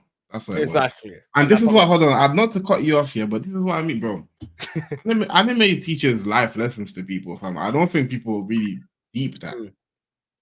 Anime actually teaches a lot of life lessons to a lot of people. And there's a lot of quotes that you'll only find in anime that a lot of people use those quotes and apply it to their lives, and it's actually changed a lot of their lives. Like actual quotes that are meaningful. Crazy. It's crazy. But yeah. You leave anime, you go and watch anime to escape from reality, and then you bring some of that stuff from the other world into reality, and then you're like, yo, like it's an isekai, reverse isekai, bro. Like, it's actually crazy. It's actually mad. It's mad. It's like a reverse isekai. It's like, yo, hold on, I just learned something from this show, and some people will just call it, oh, it's just kids show, it's just cartoons, and it's not true. But yeah, like obviously, anime needs to have good story. Just depending on what the show is, it needs to have good animation for what it's trying to do. I'm not trying to see Seven Deadly Sins animation season 3. I'm not trying to see that. I'm not trying to see, oh, we're gonna big up fight. This is gonna be crazy, and I'm seeing stick figures. I'm not seeing that. Or stop motion. I'm not trying to see that. So like, obviously, good story for what you're trying to tell, good animation, good for what it is, good characters. Your characters need to be somewhat relatable. The situation they need to be relatable, or good lessons, or more or less purpose, the good message. Because obviously, you've made this show to create a purpose of something or a show. So you have to consider what is it that I'm trying to gather from this. Like Attack on Titan showed you everything: treachery, war, all sorts. But the main message, no matter how you like the ending or not, no matter how you like the ending, if it was bad, you didn't like it, or whatever, it makes no point. The ending was clear that war begets war, and that war doesn't stop. It's an endless cycle, and someone's always going to want to do something no matter how much you try. You can even see the vision of the author. Is that what you call them? The manga author? Yeah, I thought the name for them manga was artist. Well, author. I guess it'd be the author, right? author, right? I think that's only for like books or novels. But yeah, no, either way, yeah. Right, they get the gist. Yeah, you get the idea. Yeah, it's just the vision. Like if you can see the vision, the message that the reader or the writer is trying to convey in the anime, then it's all good. It's a Okay. lot of things, but yeah. Yeah. It to me. All right, sorry. One more. Well, Good no, go ahead, OST. bro. Good OST. Okay, yeah. Good OST. Gotta Blue Lock have that. OST Gotta have kicked that. so hard that it drives the message even harder. When Bro. Barrow had to reawaken and the light and his music kicked Spoiler off. alert. Spoiler alert. Anyway, I'm done now. Spoiler alert. Spoiler? Oh, that's not even a spoiler. That's Well, not really, but yeah. Anyway, All right, so I've continue. got a few points here. To me, it has to have a good story, good plot. Story slash plot. The story has to be good. You know the amount. There's so many people that enjoy anime.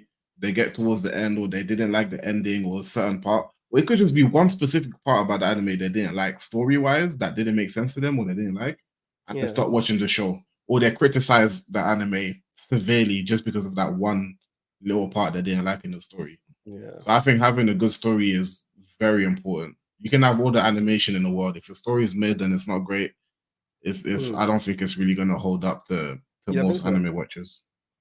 Nah. You really?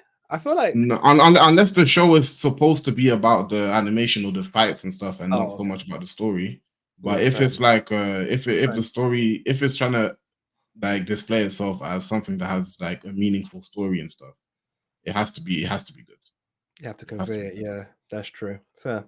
That's then I would say character designs. The way the characters look and express themselves has to be unique in some way, fam. Like I'm not trying to see who's that guy, fam? There's one character I don't like. Who's that? Asta. Is that his name? Asta? Asta from Black Clover. I don't like Asta from Black Clover. I don't even like the show, but I haven't watched it. I did try to watch it. I gave it like 20, 30, probably like 30 episodes of my time until I decided to stop watching it. At least you tried. But this whole I want to be the Wizard King thing, it was cringe, and I don't like it, fam. And also I don't know how he looks design wise like that. Yeah, it does drip. He's not drippy at all. He's kind of like I heard I chose this bleach background because I like how characters look design wise. Like these characters look great. Yeah, there's actually a lot of style considering they all are so well, not all of them, but all of them like are almost in the same gear. There's still some variety and uniqueness in them despite that. Yeah, it's a small thing, whether it's the hair, whether it's the eyes, whether it's how they stand, how they speak, the attitude, serious face, like lighthearted, like it's just a lot of things. Like the smallest details make everything. No one's copy and paste. I hear it. Yeah, there's no copy and paste, bro. And also following the character design is character development. Now, character development is so important for me. I want to see how characters start from the beginning of the show to how they end. I want to see if they're different. I want to see if it's gone full circle. I want to see all of that. Characters have to change. Characters have to go through stuff, and they can't just be the main characters. I think side characters are really important too to make a good show. Therefore, a lot of people's favorite characters are some characters who may not be main roster. Like there might be a side character who's like, oh, this is my favorite guy. Why? Because they've taken the time out to make sure that character has a backstory. That character had something they went through and overcame it and became a better person or became a better character. That's important. For example, Bleach is criticized for having a lot of filler episodes, just like a lot of animes, right? Filler arcs. Right? Right. Yeah, go ahead. What a lot of people don't realize, without those filler arcs, a lot of the side characters that a lot of people like, they wouldn't like them because they had a lot of screen time during those arcs, for example. And this probably applies to other animes that had other fillers as well.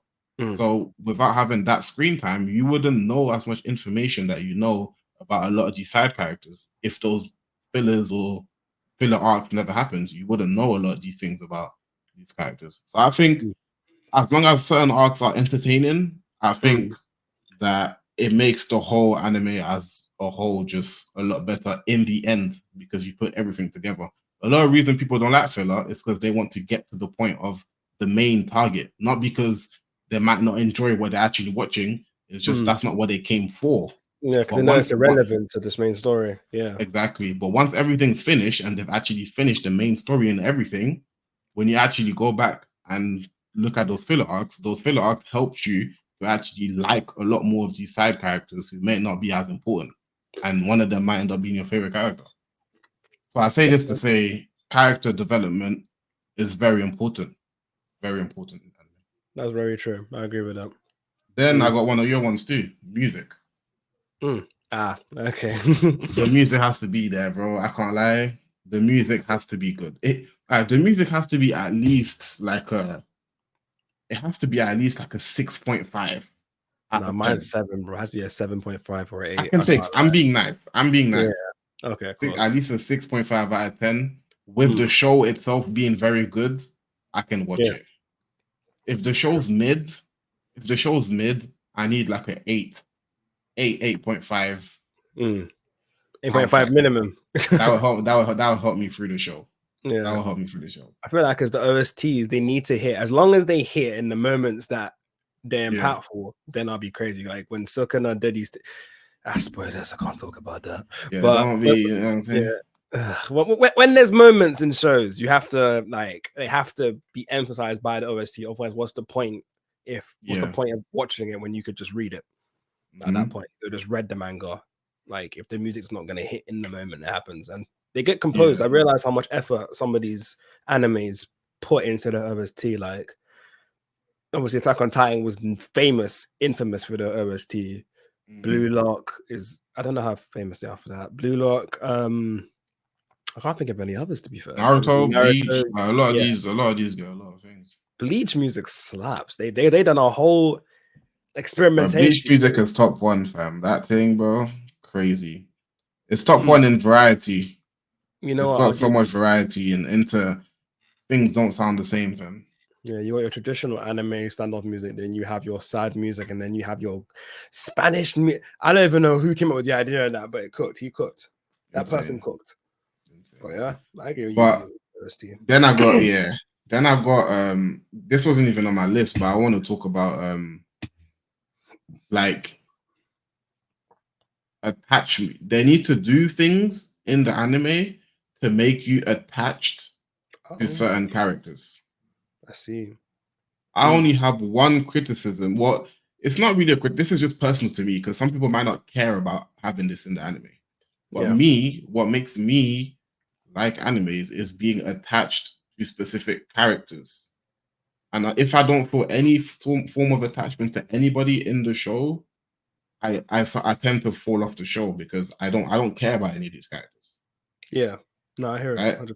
So for example, me watching Jujutsu Kaisen, I can appreciate the animation, I can appreciate the choreography, I can appreciate everything that's happening. But the one thing that I don't like is I don't have any form of attachment to any of the characters on the screen. Not a single one. Not a single one. Any one of these characters could quite literally die in the show. Yeah. And I might be like, oh damn. I thought he was going to be one of the guys that stood till the end. Okay. But I would not generally care, bro. Demon Slayer, for example, Demon Slayer is not even one of my favorite shows, right? But I didn't. Demon Slayer was in the same thing as me, right? I only cared about like Tanjiro and Nezuko. I didn't really care about no one else, right? Even those two, I didn't care too much. Right? I was watching the show. I was like, "Oh, it's a cool show." Yeah. I didn't know I cared about anybody in the show until the Mugen train with Red Goku. No spoilers on anything. No spoilers on anything. But I generally didn't know I cared about anyone in the show until that movie. Shows you. So that shows you, like, that's important to have in the show. Being attached to certain characters. 100%, I agree. To have in the show. I agree with you with the Jujutsu Kaisen thing. Yeah, I don't think there's anyone particularly I'd be like, oh my god, he died. No, I'll be shocked, but I'll be like, oh, okay, well, anyway. So it's the same when I was watching Chainsaw Man. I was like, this is cool, but I'm not attached to any one of these guys. Like, yeah, I don't think Chainsaw Man's trying to even make it attachable. I think it's just trying to be crazy and dark. like just super dark and like edgy. I don't know what it is. Yeah, It's but that's very just like like a personal thing for me. Like when I watch mm. anime, I feel like I have to get attached to some type of like I like Tokyo Revengers because I feel attached to certain characters. Like Yeah, you know what that I mean? game. Sorry, not game. Sorry. Yeah, no, that anime 100% would make you attached. The story, Yeah, like I feel like the shows that have the better stories are the shows that will leave you attached with their characters yeah, because they know how to like do it, as opposed to shows that just boast the animation and things. But then again, Demon Slayer is a good example of that being yeah. contradicted because they Like, have good. I'm big on that. I'm big Yeah. on that. Like I can appreciate a show like Baki, but a show like Baki can never be one of my favorite shows. And I know it's a lot of other people's favorite shows, but it can't Mm. be one of my favorites. It can be something I That's like because I do impossible. like it, but It's impossible. I don't feel attached to nobody. But I know I'm not supposed to. Mm, Not really supposed to be like that. But at the mm. same time, that's something that's big for me. I like feeling attached to certain characters. I feel what you mean. Being, I feel like that with Kengan and Ashura. I feel like that's my favorite fighting show ever. Like favorite fighting show ever, and it's in CGI. Like it was super good, and I enjoy it. mm, But like you said, there's not really an attachment. But then again, the show doesn't show you. The show doesn't want you to be attached to anyone, but it wants you to see the cool fights and see how they did this, yeah, they did that, and be like, whoa, yeah. what? Like Dragon Ball Z kind of beat, but Dragon Ball Z is a bit different, I guess. But you can get attached in Dragon Ball Z. Yeah, you definitely could. You definitely get, bro. When certain man were getting got and they ain't got the Dragon Balls, it's a bit long. Bro, I can't like, when I'm seeing father and son coming on me, oh, you think I'm not sad that Goku ain't here to fight right now? bro, I was gassed. I'm like, That right, was a so high Goku's moment. gone. So Goku's gone. Now it's just Gohan. So like, bro, Goku's the guy. Like, what's going on? I can't lie. I Bro, wasn't. Tien and Shao Tzu. Nah, come on, come on. Jiaozu! I can't lie though, I'll Come be on, bro. real. When Krillin hit the bucket, I did not care. I did not feel a thing. I'll That's be so Krillin, isn't it? yeah. That's Now Krillin, you isn't it? but over Chansey, I didn't even Alright, care you know about what? Chansey. Yeah, I'm You know trying, what? I'll be honest. You lot in the comments, let us know. Is there any Krillin? If Krillin is one of your favorite characters in Dragon Ball Z, comment down below, please. We'd like to know.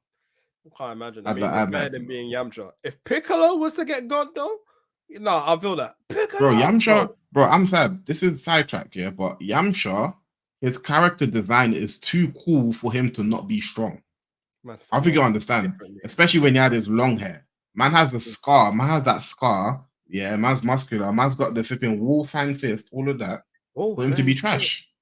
That is yeah, a sick attack. That looks cool, fam. Like, why is he trash for? he just fell off, man. He used to be strong back in Dragon Ball, and then he just fell off. He just fell off in Dragon Ball Z. He just really wasn't saying. That's literally what it was. He wasn't saying. You're not a Mexican. You weren't saying his peak. He was just a human. But then again, Krillin's even the strongest one. So it's like, I don't know. Maybe Ultra just fell off entirely. Bro, they really tried to make Krillin fight Goku when he was in Super Saiyan. I'm never forgetting that, fam. But oh, yeah. yeah, What for DB? What? Super? And Super, they try to make him fight Super Saiyan Blue Goku or something. When To I test remember him, watching innit? to test him, like he should be dead, fam. Like he should have just died on the spot right there. No Dragon Balls, you're done. Goku probably would just let him thingy. Goku would just let. Goku probably went easy on them because I'm sure he did that for like every fire, right? Android 17. Nah. If Goku was going easy on him, bro, I think they just flopped the writing, fam. Because if Goku's going easy on him, Goku shouldn't even have transformed to Super Saiyan Blue if you're going easy. Stay base form. I Go think Super Saiyan 1. Yeah. No, see, that's a violation because that means Krillin hasn't gotten stronger in any way at all. That means Krillin's been the same Earthling, same one for back when he got blown up on Namek. Go Super Saiyan 2 or something, fam. Like, now, I think it's just to show you that Krillin has leveled up, that he's able to somewhat compete. Yeah. But obviously, I feel like Goku obviously was like, I feel like Goku was definitely letting him off, bro. But do you know what that's cap? Do you know why that's cap? Because in the same show, he got shot by a bullet from a police officer. So didn't he get shot? Who, Krillin? Yes, by actual bullet in the show. Like in Super. They showed a scene of him getting shot. Because he works as a police officer, right? Before. Yeah. But man got shot, fam. But he's over here dodging flipping Super Saiyan Blue Goku, fam. Nah, bro. Then again, you think about it, Goku got shot by Frieza's thingy as well, though. No, but he got shot by bullets, fam. I'm talking about pistols, like actual guns, fam. Yeah, he's still a human, bro. He ain't penetrable. Now, I think if any of them got shot by a bullet, it'd be peak. But I don't know. Was Krillin looking at the guy and he got shot, or was it one of them ones he was looking away and he got popped? I don't really remember, fam. But if you're fighting Goku, I don't expect you to be getting hit by no regular bullets, fam. You know what? I hear it, but if you weren't watching for it and you got popped, didn't it? Same thing happened to Goku when he's fighting Frieza, Golden Frieza. He got his eyes open and man popped him and he was and he was just down, bro. Bro, But I hear it. Goku. They got Goku fighting Saitama in death battles and stuff, bro. Krillin is nowhere. Krillin should not be Bro, he's in fighting any way, Superman, bro. shape, or form. There's Superman, bro. Krillin should not be in any way, shape, or form Competing. competing. Yeah, That's what so I'm saying. Goku definitely just let him like just bro. let him go off easy because there's no way. But obviously Jiren got his Um, run back for him. literally. We got sidetracked. We got sidetracked. My next point Yeah. is pacing. I Oh, think the right. pacing for the show, Mm. also needs to be good. I feel like if the shows get, you know what? Yeah, I don't mind slow pacing That because I depends, think though. it Go depends on. what happens during those episodes. So, for Mm. example, what's a show that has really bad pacing? Oh, High School, God of High School. Oh Lord, I You didn't even look, you finish look, that. you look at Yeah, God of High School, right? For those who have watched God of High School, if you haven't, you know what I'm saying, good fights though. yeah, yeah, good fight. That's another one that I'm not really attached to no one, but you know what I Just mean, fighting. There's no yeah. reason to be attached to them. I can't lie to you. Not a God of High single reason. School, God of High School spacing was terrible, right? They Mm. had parts where they were explaining things, but they didn't have enough episodes to do it in. So it ended up being super squished. Mm. The show was really short. It was cut short. 12 The episodes, right? 12 episodes, yeah. The show Mm. was good to watch. It was a good watch, but things didn't really make sense because they didn't have enough time to explain it. Mm. The thing is, I can't even blame them for that because if they didn't Yeah. have enough time to schedule that, they can't really do it. Because I feel like if Jujutsu Kaisen, the first season, only had 12 episodes, do you think it still would bang? Or Demon Slayer? I'm not gonna lie to you. I didn't even like Jujutsu Kaisen that much from the first season. Really? This season is when I started being like, oh, this is like it's getting Kicking. somewhere. Like something's happening right Yeah. now. Like My Season one Hero. was kind of just a regular watch. Really? Yeah. Would you say it's like the same as like My Hero's first season? Nah, I enjoyed My Hero's first season. To be fair, there's more emphasis on the characters. So I I, give you I, do you know why? Because My Hero's first season was kind of reminding me of like the tuning exams from Naruto. Naruto. With how, Ah, yeah, because you already knew, oh, straight away they let you know his rival is Todoroki and Bakugo. They're gonna go at it. Which one of those three is gonna end up at number one? All Might is at the top already. You got yeah. Endeavor hating on All Might as number two. Like, you know what I'm Yeah. saying? And Deku not able to control these powers, doing craziness and trying to And use and the power. they already introduced the threat as well with the well, they're called the Nomus and all of that. Oh yeah, the League of Villains. Yeah, with Yeah, Shigaraki for the first time. Yeah, they introduced their villains really well, and then to be fair, the pacing on that show is really good. But they've had many seasons, and even now the seasons are really good. They they've paced had it a really lot of well. like filler stuff as well. They had like Christmas episodes that just meant nothing and all of that. Oh yeah, but those are like OVAs though, isn't it? Those ones. Yeah, Those are like they're not even in this. That's a show that got love because low key that show could have had that could like after that when you think about it, not a single actual season of My Hero is actually filler. Everything that's in there's actually important. Like even the Gentle Criminal, that arc where they were yes, just singing yes. in the garage thing. Yeah, Apparently none of that is filler. That's all important. I'm like, wow. And it's crazy mm, that the filler is all OVAs. And it's like, you know what? But I think that's just like depending on budget. Some shows don't get the opportunity to do it, but when you can, you can. yeah, And I guess that's why Bleach done it the way they did. Because even Bleach's pacing is really good. To be fair, I'll yeah. give Bleach. See, that's one thing I do like about Bleach, though. Like Bleach had a Mm, lot of filler, right? Here's mm, the thing: people put a negative like stigma on filler, regardless of what the filler even is, right? Like sure. if you actually watch the Bleach filler, I would say it only had one filler, which wasn't even bad. It was just dragging in terms of the pacing of it. The bounce arc, the pacing on Oh that was really yeah. slow. The pacing on that was really slow. Even though once it got towards like the end part, it was good, but the pacing of it was pretty slow, which a lot of people might not like. The opening was a banger, However, bro. yeah, Yeah. opening was cold. All the Mm, openings are cold for me. But like with pacing, with Bleach in particular, in all of the arcs, you got to know a lot more of the cast of the show, which you wouldn't have gotten to know without those arcs happening. mm. You know what I mean? You To be wouldn't fair, have if it just went yeah. straight from where the filler started. Let's say that never happened and it went straight to the Aizen.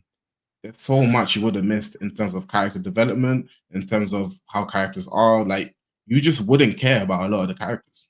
You know what? You'll just be like, oh, Ichigo and friends and the captains. That's it.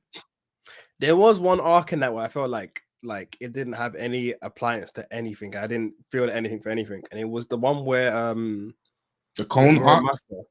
The Muramasa one, yeah, where they had not the clone, the Oh, sword, when they had the yeah, Zanpakutos, yeah, and that whole I just thought I that like was that silly. arc. It I like wasn't that arc. Do bad, you know but why? it had zero relevance to any. Like I didn't like.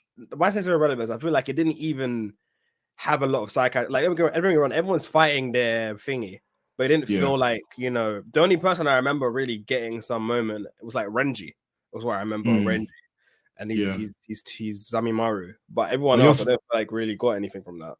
but you're forgetting though what that actually. I think the opposite of what you think Really. because before that people were just thought, oh, Zanpakutos are weapons, yeah, all of that, bro. They introduced every single Zanpakuto as a character. As a person, yeah, that's true. Because they actually had forms. The Zanpakuto actually had physical forms. So every single Zanpakuto, because after that, right, you realize that a lot of the Soul Reapers talk to their swords. They talk to their Zanpakutos a lot more. So when they Yeah. talk to them as a viewer, you're like, oh, I know that they're actually talking, and I know the Zanpakuto can hear it and respond because they have a physical form that they can actually summon. You You know what know I'm what? saying? Fair enough, I can hear it. But the main villain of that was dumb. The man did all of that for my man to then kill him, To to kill kill him his when he sword. breaks him out of that was Yeah, dumb. that was silly. But I guess so. I mean, it's either that one or the one with the captain, with the extra captain. Had all the Oh, I know ninjas what you're around. talking about. Yeah. When he And infiltrated the Soul Society, he acted like he was a captain, and then yeah. And like that was that's my least favorite filler. I That was one's like, my least favorite filler. that makes sense. That I didn't find that one good. I think the pacing on that was long, and I didn't I even didn't like like that how that it was much. going. At least with the bounce one, I actually was enjoying the bounce one. I didn't even think that was Yeah, filler. I'll be I like honest. the bounce I one enjoyed it. because I like Cardia. Cardia was cold. Vampire, they did a little vampire thing, and the music change as Yeah, well. I like bro, that. it was good. But That was with good. that one, the captain, I'm like, why did I watch this? So Yeah, yeah, but at least I can when see that. the thing I accept with Bleach is that at least when they do their pacing, your filler doesn't come until after an arc is done. Whereas something like Naruto, I kid you not, I stopped watching Naruto because of this. Shippuden, they literally got to a scene where they're in the war, something happened, major happened, then they went straight to the Chunin exams for a beast that we didn't even know. I can't lie to you, they're not relevant, so I'm not even gonna like them because they don't have So any the relevance to do with the story whatsoever. so And I think it's the timing of the fillers off. You mean like the timing yeah, of when they're doing? definitely with the pacing, yeah. If you pace it well, you can add filler in there, but if you pace it horribly, it does do that. And that really set me off on watching it. I was like, why am I waiting this long for something that's Yeah. completely irrelevant? But yeah, I see why you say pacing. Pacing is really important. Blue did that really well as well. Blue Lock's pacing is amazing. I think Blue Lock might have the best pacing of a show I've watched, based on you don't feel like you're missing out on information, storytelling, Well, and in you're the first getting just season, as much action. Yeah, in the first season, I feel like it's probably the best pacing anime I've watched so far in what about terms of Tokyo you get Revengers? everything. Tokyo Revengers is really good as well, but Mm. I think Blue Lock does it better, man. I feel like Blue Lock gives you more information as well. It's Like it because just there's tells you less more. information for you to keep in because of the content. Because like obviously it's football, isn't it? So do you feel like it's because of that I the mean, information is yeah, less? it's probably a bit more simple to keep you Mm. tracked because Tokyo Revengers is like there's betrayal, there's like, oh, who's Fierce. this guy? You gotta discover who that is, who's that, time Yeah. traveling, all of that. So it's probably harder to do in Tokyo Revengers. But I'd Yeah. say those two animes in general, like pacing Yeah. is good for me. Yeah. That's So fair. my last one is animation. Animation's the last one. I think the animation has to suit what the anime is trying to do. I don't care about the animation being crazy good. I don't. As long as what's actually happening on screen is good to look at. Do you know what I Yeah, mean? that's true. So like Or you decent at look, least. yeah, like look at compare. I've got Bleach as the background, so let me just talk about Bleach, right? You look at Bleach in the new Bleach that came out, right? The new arc, the Thousand Year Oh Blood arc. You look at yeah. that. Studio Map with my done that, innit? Yo. Yeah. You look at that, it looks amazing, right? Yeah. But then you look at the old Bleach, it still looks good for what it's trying to do, for what it's trying to show. They both Mm. look good in different ways. Obviously, now it's more modernized. It probably looks a lot cleaner, a lot clearer. Yeah, But both of definitely. them actually look good. None of them actually have bad animation. So I think that some shows shouldn't focus 100% on going all out on animation and also make sure they have a good story and all the other things that I listed off are really important. If they had the budget to spare, 100%, I agree with you. Yeah. Definitely. But yeah, Definitely. that's pretty much just my point on that, man. That's all I wanted to say about that. I hear it. Yeah. Now I know what kind of man you like. I see. Makes sense now. I'm into, man. Like I love bro, Steins Gate is amazing, bro. That I've yet story, to I love watch. the story, I love the what it's about, the plot. I love Steins Gate. I need to watch that and Death Parade. I heard those two are really good. I haven't watched that for Yeah, I I'll heard have to this. give that a try. Only 12 episodes as well, you know. I Can't Make a Kill was a good show as well, to be fair. That show, oh boy. That show did everything that you said in one. It had attachment, it had good pacing, had the action to match the animation. Gurren Lagann's and show. Gurren Lagann's in probably my top 5, bro. Oh, Gurren Lagann is amazing. I haven't seen that. That show will get you gaffed. You know what show actually? Because since you said Gurren Lagann, they helped make this show. They probably animated the show. I don't know if this really counts as an anime, but I guess it technically does. Cyberpunk Edge Runners. That. Cyberpunk. I still haven't finished that. I still haven't finished it. Oh man. I actually still haven't finished it. I'm probably like 4 episodes in. Bro, you need to watch that. You need to finish it. I don't know if you're watching it in subbed. Watch it in dubbed. I don't know what you're watching it in. Dubbed is the best way to watch that. I can't lie. Dubbed, yeah. Yeah, 100%. Starting from the dubbed is good. Like I don't remember what I was watching it on, but I know I'm like 4 episodes in. That show is really good. They won Anime of the Year. So that show got so many people, including myself, into the game because of how good it was. It was made by the same studio that made Gurren Lagann, I think Studio Trigger. Yeah. Okay. Yeah, same studio. So you'll feel at home watching some of the animation, I guess, but it's really good. I enjoyed it. And the concept, the story, the music. Oh, the music.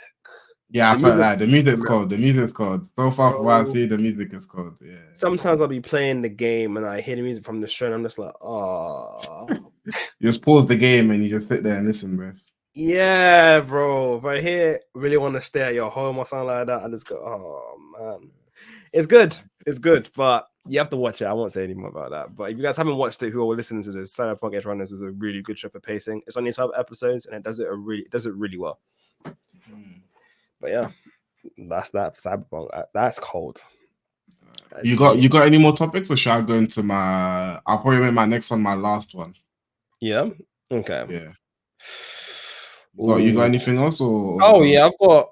You know what? I have 2, but they'll probably be quick. Cool. Maybe 3 actually, but it depends how quickly we go through each one of them and what you think. Because these all link into one thing, and that is. Well, they're all questions, yeah. Oh yeah, they all link to Tekken 8. Okay. Now the first question I need to ask you is there anything you are looking forward to in Tekken 8? Yeah, I'm looking forward to. I'm looking forward to competing, man. I'm looking forward to like making a name for myself in Tekken 8. I want to see how hard it's gonna be. You know what I mean? It's a whole new grind for me. Like, I don't play fighting games just for fun anymore. I play them for fun, but when I find them fun, I usually want to compete and go further. So when you're a pro player, that's the way, innit? Yeah, for real. I'm like, I really want to see if I can compete in the game at a high level. I think I can. Obviously, it's gonna take some time, but that's why I'm excited for. That's what I'm looking forward to the most. The new tournament scene. I'd agree with you. I feel like the same thing. Is there anything else that you're more excited for about Tekken 8? DLC characters. I want to see what type of guest characters they're gonna add to the game.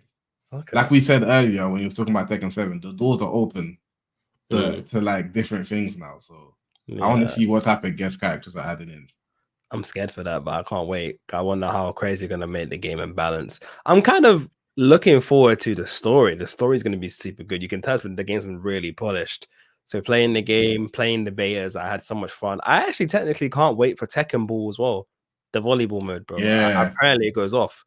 Like there's like a whole separate mode for you to play online and play with people with, which they've learned from their mistake from Tekken Ball. From Tekken Bowling, sorry. They've learned their mistake from that. Yeah, you can online now, isn't it?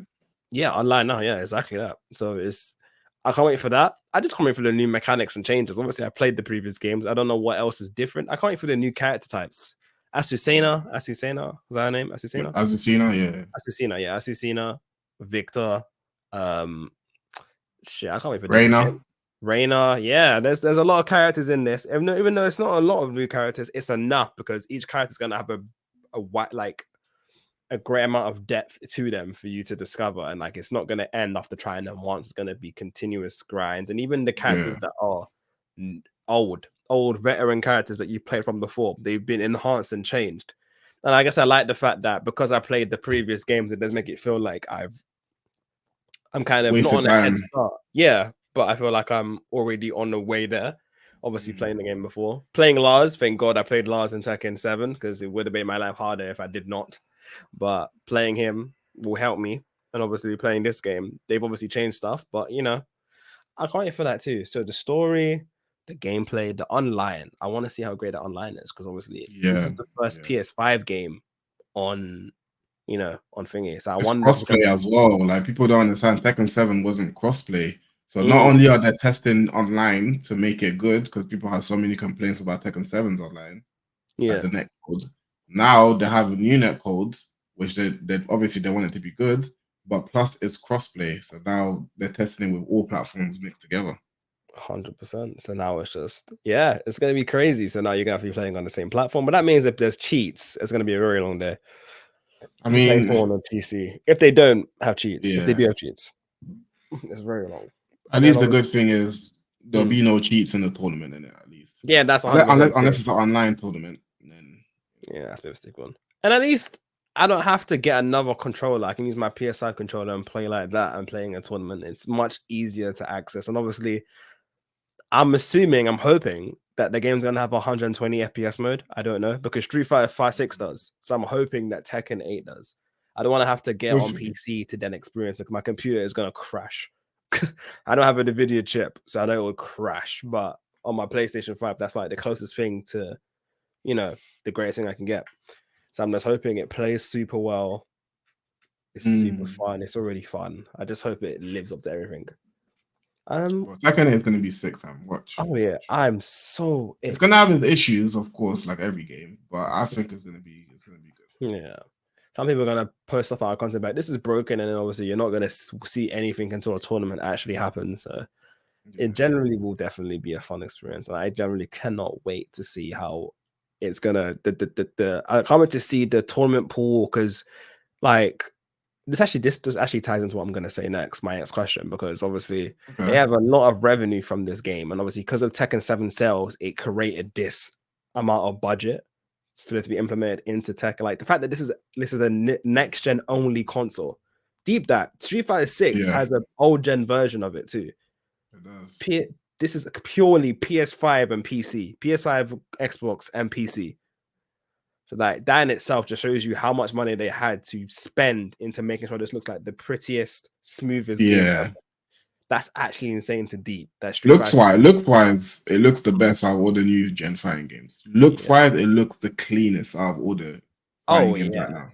It's going crazy. Mortal Kombat's good though. I can't lie. Mortal Kombat 1 is a good thing. It's just boring to watch, but it is very good to look at least to see visually. When you look at it, you can appreciate the visuals at least. I like to say, but yeah, no, with the amount of budget that they have, they've made everything so spick and span. I'm actually kind of excited to see what I haven't seen yet. Like, there's so much stuff I haven't seen. I haven't seen a ton of character trailers, which is bad because I need to, but I haven't seen a ton. But yeah, man, I can't wait to see the competitive scene as well for it. And obviously, with the money they've got into this, how much are they going to put in their tournament scene? Like to Tekken World Tour. I'm looking forward to that too. How much 'Cause money is there going to be in these tournaments? I want to that's know. what I'm wondering. And I guess that just depends on the sales of how this goes, the sales of the game, I guess, which it kind of leads to my next question, which might be wild. I don't know. Do you feel like Tekken 8 is charging a lot for its other editions? Like a lot. Because the standard edition is £65. Then your deluxe edition is about what? 80, 90, something like that. And then ultimate is 105. And then the collector's edition is like maybe 200 or something like that. So do you feel like they're charging a lot for their other services? So one, the collector's edition, I don't think it's too much because it's literally for people that are collectors. They want to have the statue, they want to have the figurine, they want to have the box, all of that. That's fine for those people. Yeah, limited edition. That's for the people that actually want to spend a lot to get all these limited edition things, right? Dedication, right? Yeah. Yeah. Now I'm going like from top to bottom. Ultimate edition is for it's a lot. I have the ultimate edition. It's a lot, but I think it's gonna be for most people that want everything early. Like, because for ultimate edition, what do you get? You get the gold costumes, which is just a gold outfit. It's fine. I think you get that not too much. Deluxe as well, though, isn't it? The gold costumes, but I think that's deluxe. Oh, okay. You get them for both, I think, but I think you get more gold costumes for more characters in Ultimate Edition. If I'm correct, correct me if I'm wrong. I'm not sure, but yeah, I think and I think you get stuff for your avatar when you're in the fight lounge. You get stuff for your avatar, and which is cool. And then you get access. This is a big one. You get access to the DLC characters for season 1. You get access to them 3 days, 72 hours before they drop officially. So I think that's like what got a lot of people wanting to get the Ultimate Edition. They're like, oh damn, I get to play DLC characters 3 days before they drop. Everyone wants early access to things. So yeah, that's not even just competitive. It's like you look at content creators. A lot of people want to make that video of the new character quick. Don't be like, new character drop. Yeah, let me make some quick content for this character. So it's like cinematics and intros and all that stuff. Intros, cinematics, just figuring out new stuff, finding new tech. You know what I mean? Imagine your favorite character dropped as a DLC season 1. You don't want to wait 3 days. You want to be the best with that character. You want to like be you want to have hands up first. You don't want people figuring things out before you, or just that's true. You know what I'm saying? You want to be that guy with the character. You don't want to have to wait that long. So ultimate. So Ultimate Edition is for those people there. Then Deluxe Edition is, I'm not sure how different Deluxe Edition is, but in terms of the prices, though, I think the prices are a lot. It is a lot of money, but at the same time, I think Tekken 8 delivers a lot of content. Do you feel like it's justified? All the prices?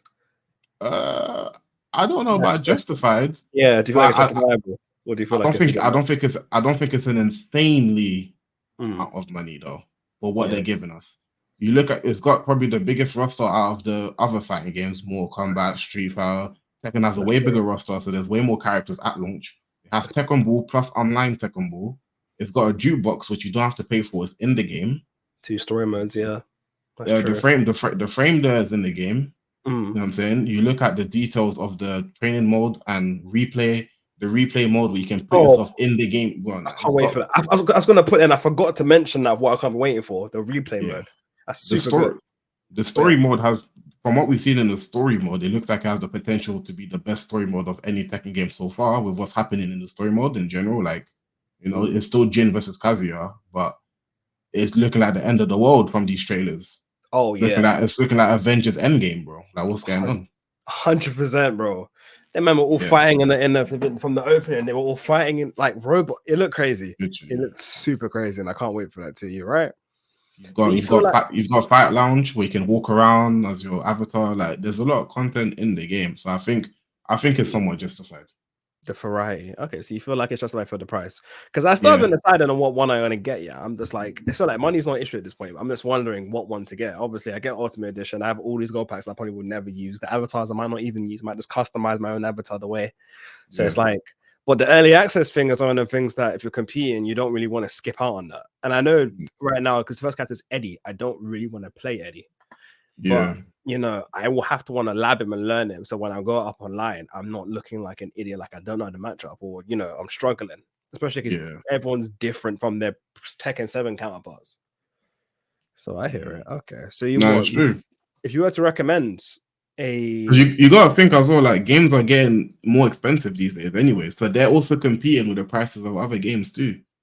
Other games are rising their prices, so they kind of have to rise their prices a little bit too. True. And I guess because this is a new gen exclusive, they probably did pour loads of money into it, so I guess justified. The standard edition, I understand, because I mean, Street Fighter was obviously way less. Street Fighter 6 was obviously way less, way cheaper. Like you were paying like 55 or something like that for Street Fighter 6. I can't kind of recall on the next gen consoles, but I guess with Tekken, because it's purely on, you know, the new gen stuff, I guess it does make sense that it would cost more. But you feel like the deluxe edition, like standard edition, I completely get, but the deluxe edition and ultimate edition, you feel like they're okay. Yeah, I think that's all right. If you were to recommend one to get, who would you, for any viewers here, what would you recommend? If money wasn't an issue, I would recommend. I'd recommend the deluxe edition because you get a bit of everything. You get, you know what I'm saying, you get the game, you get all of the some of the avatar stuff. If you're casual, it's fine for you because you get all the avatar stuff, fight lounge, customization, all of that stuff, gold costumes, all that fun stuff. And you even get DLC, you get the DLC as well. And you get the DLCs. So you get the whole game, the upcoming game, because the DLCs, and then fun stuff like Avatar, all of that, emotes, all of that. Now, if you're somebody who's looking to compete or be very good, you probably want the Ultimate Edition. You don't want to miss out on 3 days of knowledge on a character. When a character drops, you want to have everyone as quickly as possible. And the Avatar stuff might not be too appealing to you unless you want to mess about like that. But yeah, it's mainly just a character. Just getting the characters earlier, 3 days early. You can, of course, you can play catch up. It's just 3 days, but I'm pretty sure you'd want to have those characters as soon as possible if you're trying to be a serious player. So definitely. So you'd urge people who are on the competitive side to more or less get the Ultimate Edition. The Ultimate Edition, yeah. So that you can be prepared for what happens next. Because I forgot, people who have played the character before as well will have knowledge on that character already, so you'd have to learn that and then new stuff. Yeah, you're right.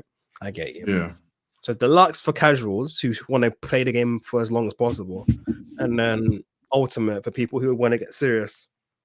Yeah. I feel like that. All right, cool. I've got one more question, and it ties into this very well because it's funny how we were talking about DLC characters. We have this guy here, Eddie. I feel like I know what you're about to say. Do you? Before I put on, what do you think I want to talk about? What do you think I'm going to say? You about to talk about his hair? Yeah. Okay, you got it. You got it. What do you think about the Killmonger hairstyle on Eddie? Because obviously this had an uproar on Black Twitter, or just FGC Twitter in general, with like everyone's like, "Oh, Killmonger hairstyle, killing my people." In the game, I said, "Killing my people." Killing my people, bro.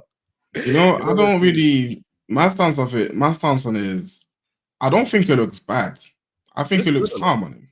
The issue is, it's being used too much on everybody. It's being used on Miles Morales, on Eddie now, Killmonger, Echo from Project L, which is a game that's not even out yet. They've just shown gameplay and stuff. Oh yeah, you're right. Legal Echo from Project L, but he's got like black and white type of thing. It's being used on too many characters. So every time and it happens to be black characters for all of them. So it's like every time a new black character comes out, oh, he's got this hairstyle. So this is trendy. It's just trendy, I guess. But the thing is, like, people are forgetting that Eddie is going to have an alternate costume as well, where he's probably going to have his old hairstyle, which you can actually use if you want to. So I think people are making too much of a big fuss on it. And they're not looking at the fact that it still actually looks good. Like, it's not a bad looking hairstyle.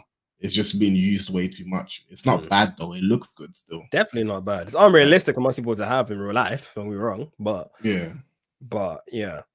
I can't lie. I feel like I'm on the same opinions. Yeah, I don't feel like it's that deep. I feel like I just generally don't care. It does look cool, and people, like you said, people forgotten that even if you wanted the old hairstyle, you can create your own hair. Tekken is so great that you don't even have to worry about a hair customization. You can just create it yourself.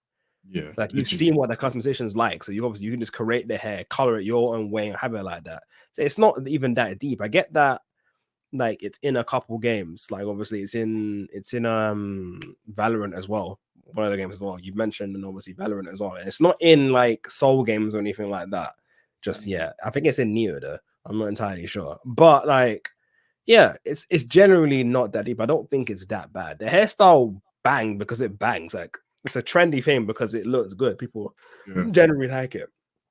And I know some people are going to be like, oh, they're being racist or they're being stereotypical because they think every black person should have this hairstyle. That's not necessarily the case. They just thought it looks cool, so they try it. Killmonger was cool. Everyone liked his hairstyle. Yeah, like to be honest, Tekken hasn't been bad with hairstyles. Obviously, they have every different type. They've got like the fade. They've got the dreads. Shit, Kazuya could have had dreads in Tekken 7. You could give him dreads. So it's not like Kazuya. Yeah, no, dead ass. Customization, isn't it?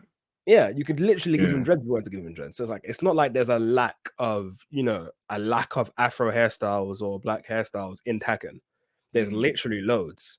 And then they decided to add this new feature, and everyone's going crazy. Like, yo, why'd you do this? It's not that deep. Just customize it and change it if you don't like it. Raven has a nice fade with a little part in, bro. Like, yeah. People, the uproar is a bit much. It's a bit too much. It's not that deep. Like, I saw it on my Twitter, and I was like, let me just talk about this because low-key, it's not that deep. It's fine. Because we didn't see gameplay. Just saw his hair and said no, but I can't like in that panel when you saw the DLC thing, you saw him standing up like that. It looked hard though. Yeah, it looked cold. He looked mad. Ain't no one gonna say lie about that. But they saw that and they said, yeah, no. I think people were just arguing for the sake of arguing. But yeah, that's my topics for this one. That was it. All right, cool. All right, I guess we'll end it off with my last one. We'll end off with my last one. Yeah. Not really a topic, really. I actually have two things. So what we're about to do here is a Q&A. Oh, it's a Q&A time? Yeah, it's a viewers Q&A, man. If you lot don't know as well, I'll say at the end. But we got a quick viewers Q&A here. Oh my god, okay. Yeah, this is coming from Gunjutsu HQ. Gunjutsu, my guy. He actually asked me, he said, what are my views on Street Fighter 6 in comparison to Street Fighter 5? And he follows that up with, my views on the CPT events, are they still hyped to watch? What's my excitement levels like? Now, let me talk about this for a little bit. I'll try to answer this. I'll try to make it short. I don't want to ramble too much. My views on Street Fighter 6 in comparison to 5, I definitely like 5 way more than 6, 100%. Street Fighter 6, currently the way the game is, Season 1, obviously it can change. I'm not a fan of how the game's been played right now. With the system mechanics and stuff, it's not really an enjoyable time to play the game at all right now for me. You know, you don't see I'm about to hop on Tekken and all of that. That's a big reason why too. In terms of like watching tournaments, I actually watch tournaments way less now because it's on Street Fighter 6. And that's only because the game is being played in a particular way that's like quite boring. It's very repetitive, and a lot of the characters are doing the same thing. So it makes watching tournaments a lot less hype for me. I don't feel like character expression is really in the game anymore. It's more so just one style of play. I don't think there's a lot of character expression. I think the mechanics of the game take away the player expression. I feel like it's flowchart in that sense. Yeah, it very much is. So yeah, in terms of excitement levels, I'm not too excited when I watch a lot of tournaments, man. Unless I'm supporting my friends. If I have my friend or my fellow teammate or whatever who's in the competition, I'm going to support. But in terms of my excitement levels, it's not there for the game, man. It's not there. I hear it. So that was the first question from Gunjutsu. Let's answer it.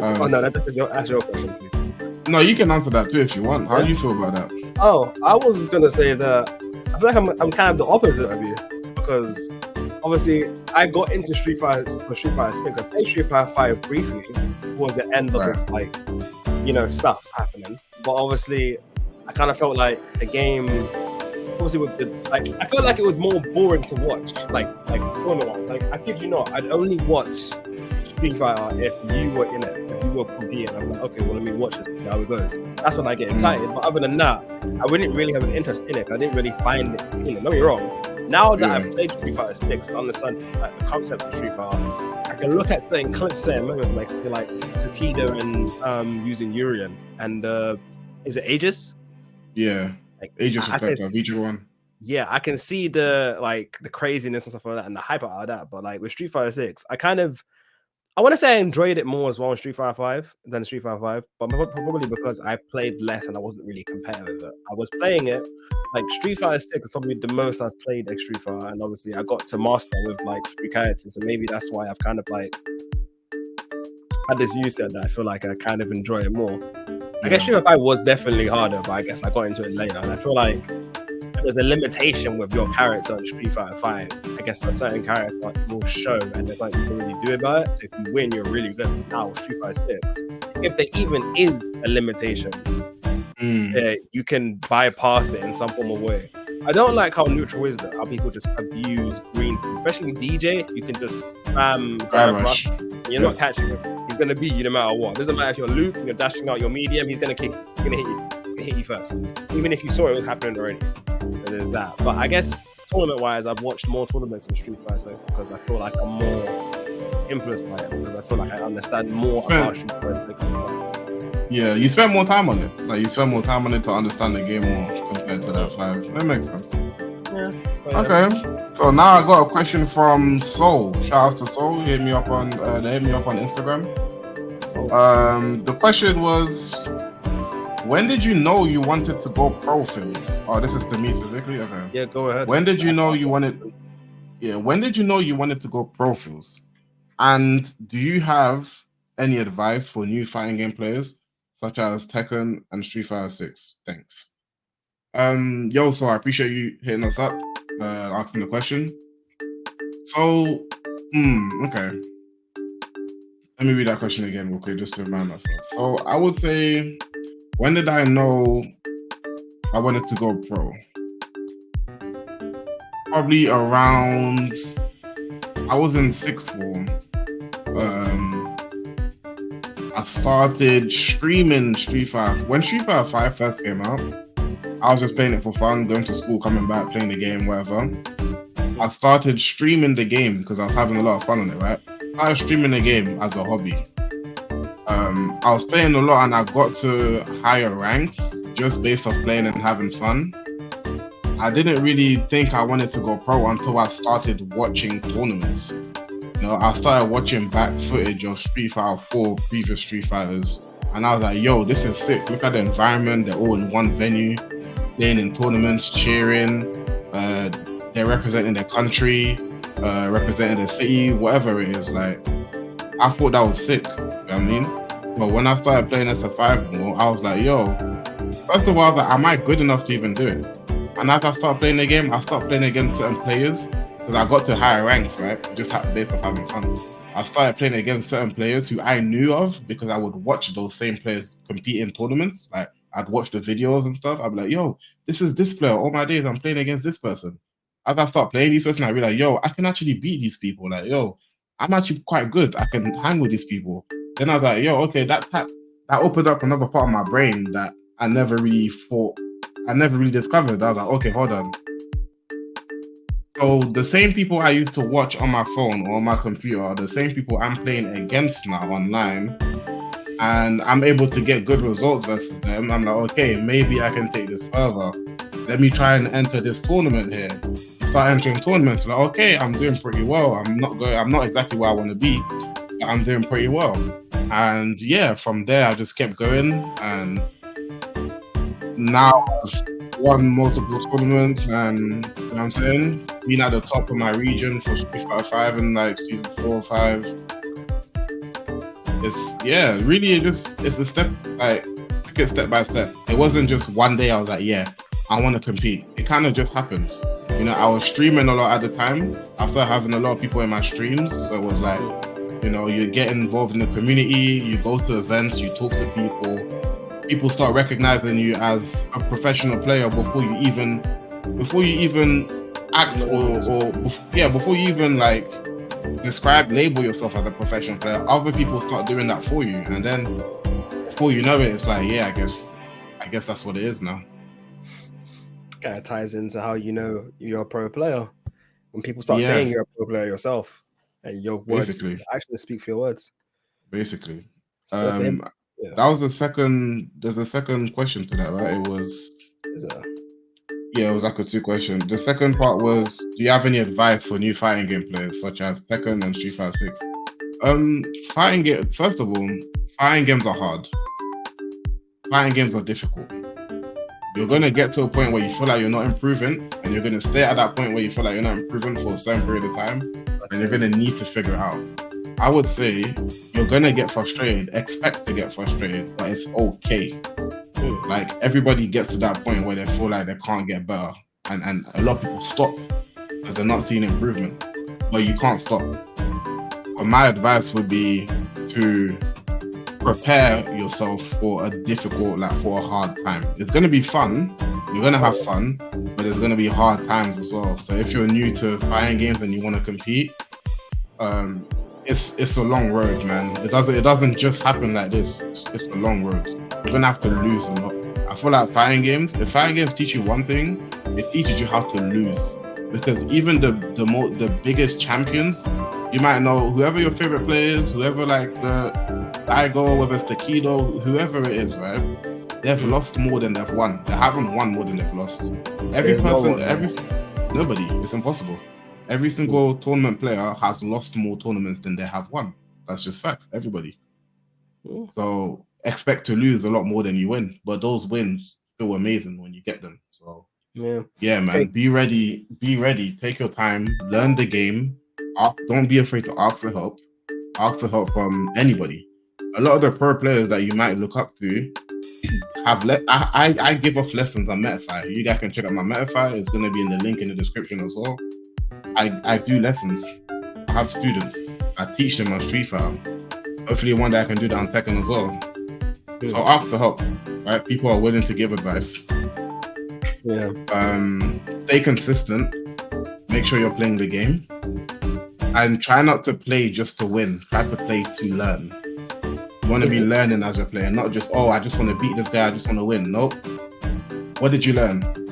Even if you beat this guy, what did you learn? If you're not learning when you're playing, you're doing something wrong. So always make sure you play to learn. But yeah, that pretty much summarizes. There's more I could say, but that's just summarizes what I want to say. Every L in stride, 100%. Yeah, I couldn't even add anything if I wanted to. Yeah, you pretty much summed it up. Yeah, take every L in stride. Make sure you take every L as a lesson and continue to work. Don't see it don't be sad that you're getting annoyed or getting raged. It happens all the time. It's typical. You're human, so no one's gonna play this game cold-heartedly. Especially if you're going into Tekken. If you're going into Tekken, learn everything at a slow pace. There's no such thing. There's no race. Tekken is not a game that you can get into and learn straight away. People try to learn and get the higher ranks. It's not an easy road in the slightest. It's not for any game, but for Tekken especially, it's even harder because there's more things you have to think about. Find out what you're first weak at from looking at replays, obviously. And once you find out your weakness, try to work in that or train or play against people. I don't think you mentioned this, but this is important. Play against people that are your rank or close, similar to your skill level, and then play people who are higher. Don't play anyone lower than you. You don't benefit from lower than you. Unless you're playing for fun. If you're playing to be competitively good, playing against people who are higher than you so you can see what you're messing up on. Playing against people close to your rank so you can see what you're doing good. If you know you're playing against someone you can just beat over and over again, you're not really learning anything, man. Yeah, you need a challenge. Play someone your level or someone you can't beat yet. That way you'll have something to learn from. I'm telling you, man, it's all about losing. You have to lose. The people, like the biggest winners are the biggest losers. They've lost more than everyone else, which is why they know how to win. That is a quote. Yeah. Exactly that. So just don't give up. When it gets tough, don't give up. Just try to think of it rationally. And let's say you are tilted and it gets a bit too much, take a break. That's important. Take a break. Take breaks, for real. It's a serious thing. Because I can't lie, once you start doing tilted, you can just fall down. You can be back in ranks and you don't fall, you be back in just because you had a bad day. One bad day can ruin your record in general, and then it stops from playing the game because you did so badly that you can't be asked to do it again. So notice, you'll learn as you play, but notice when you're starting to feel away, when you stop playing. If you start to feel tilted, you can't really play through tilt. Some people can, but it's never usually a good thing. Take your time. That was a good one. And that was a good one. Thank you. But yeah, enjoy the journey. Enjoy the journey for real. Fighting games can be fun, man. Fighting games are fun. Okay, I guess that's the last point, right? We're pretty much going to come towards the end of the podcast, man. As always, appreciate you lot for watching. Make sure you guys follow us on all social media platforms. And as always, if you're not subscribed to the YouTube channel, Make sure you lot get subscribed. Tell your friends about the podcast. Share it around. Post it everywhere. You know what I'm saying? Yeah, We appreciate you guys watching. It's been your boy Phils. It's been your boy KD Wills. Thanks for watching, guys. I was signing out, man. If you have any questions, make sure to give us more. We post them on our social media, so make sure you're following. When we drop that prompt to give us questions, you're there to answer. Exactly. Make sure. Peace, you man. Appreciate you lot as always. Good. Take care, you man.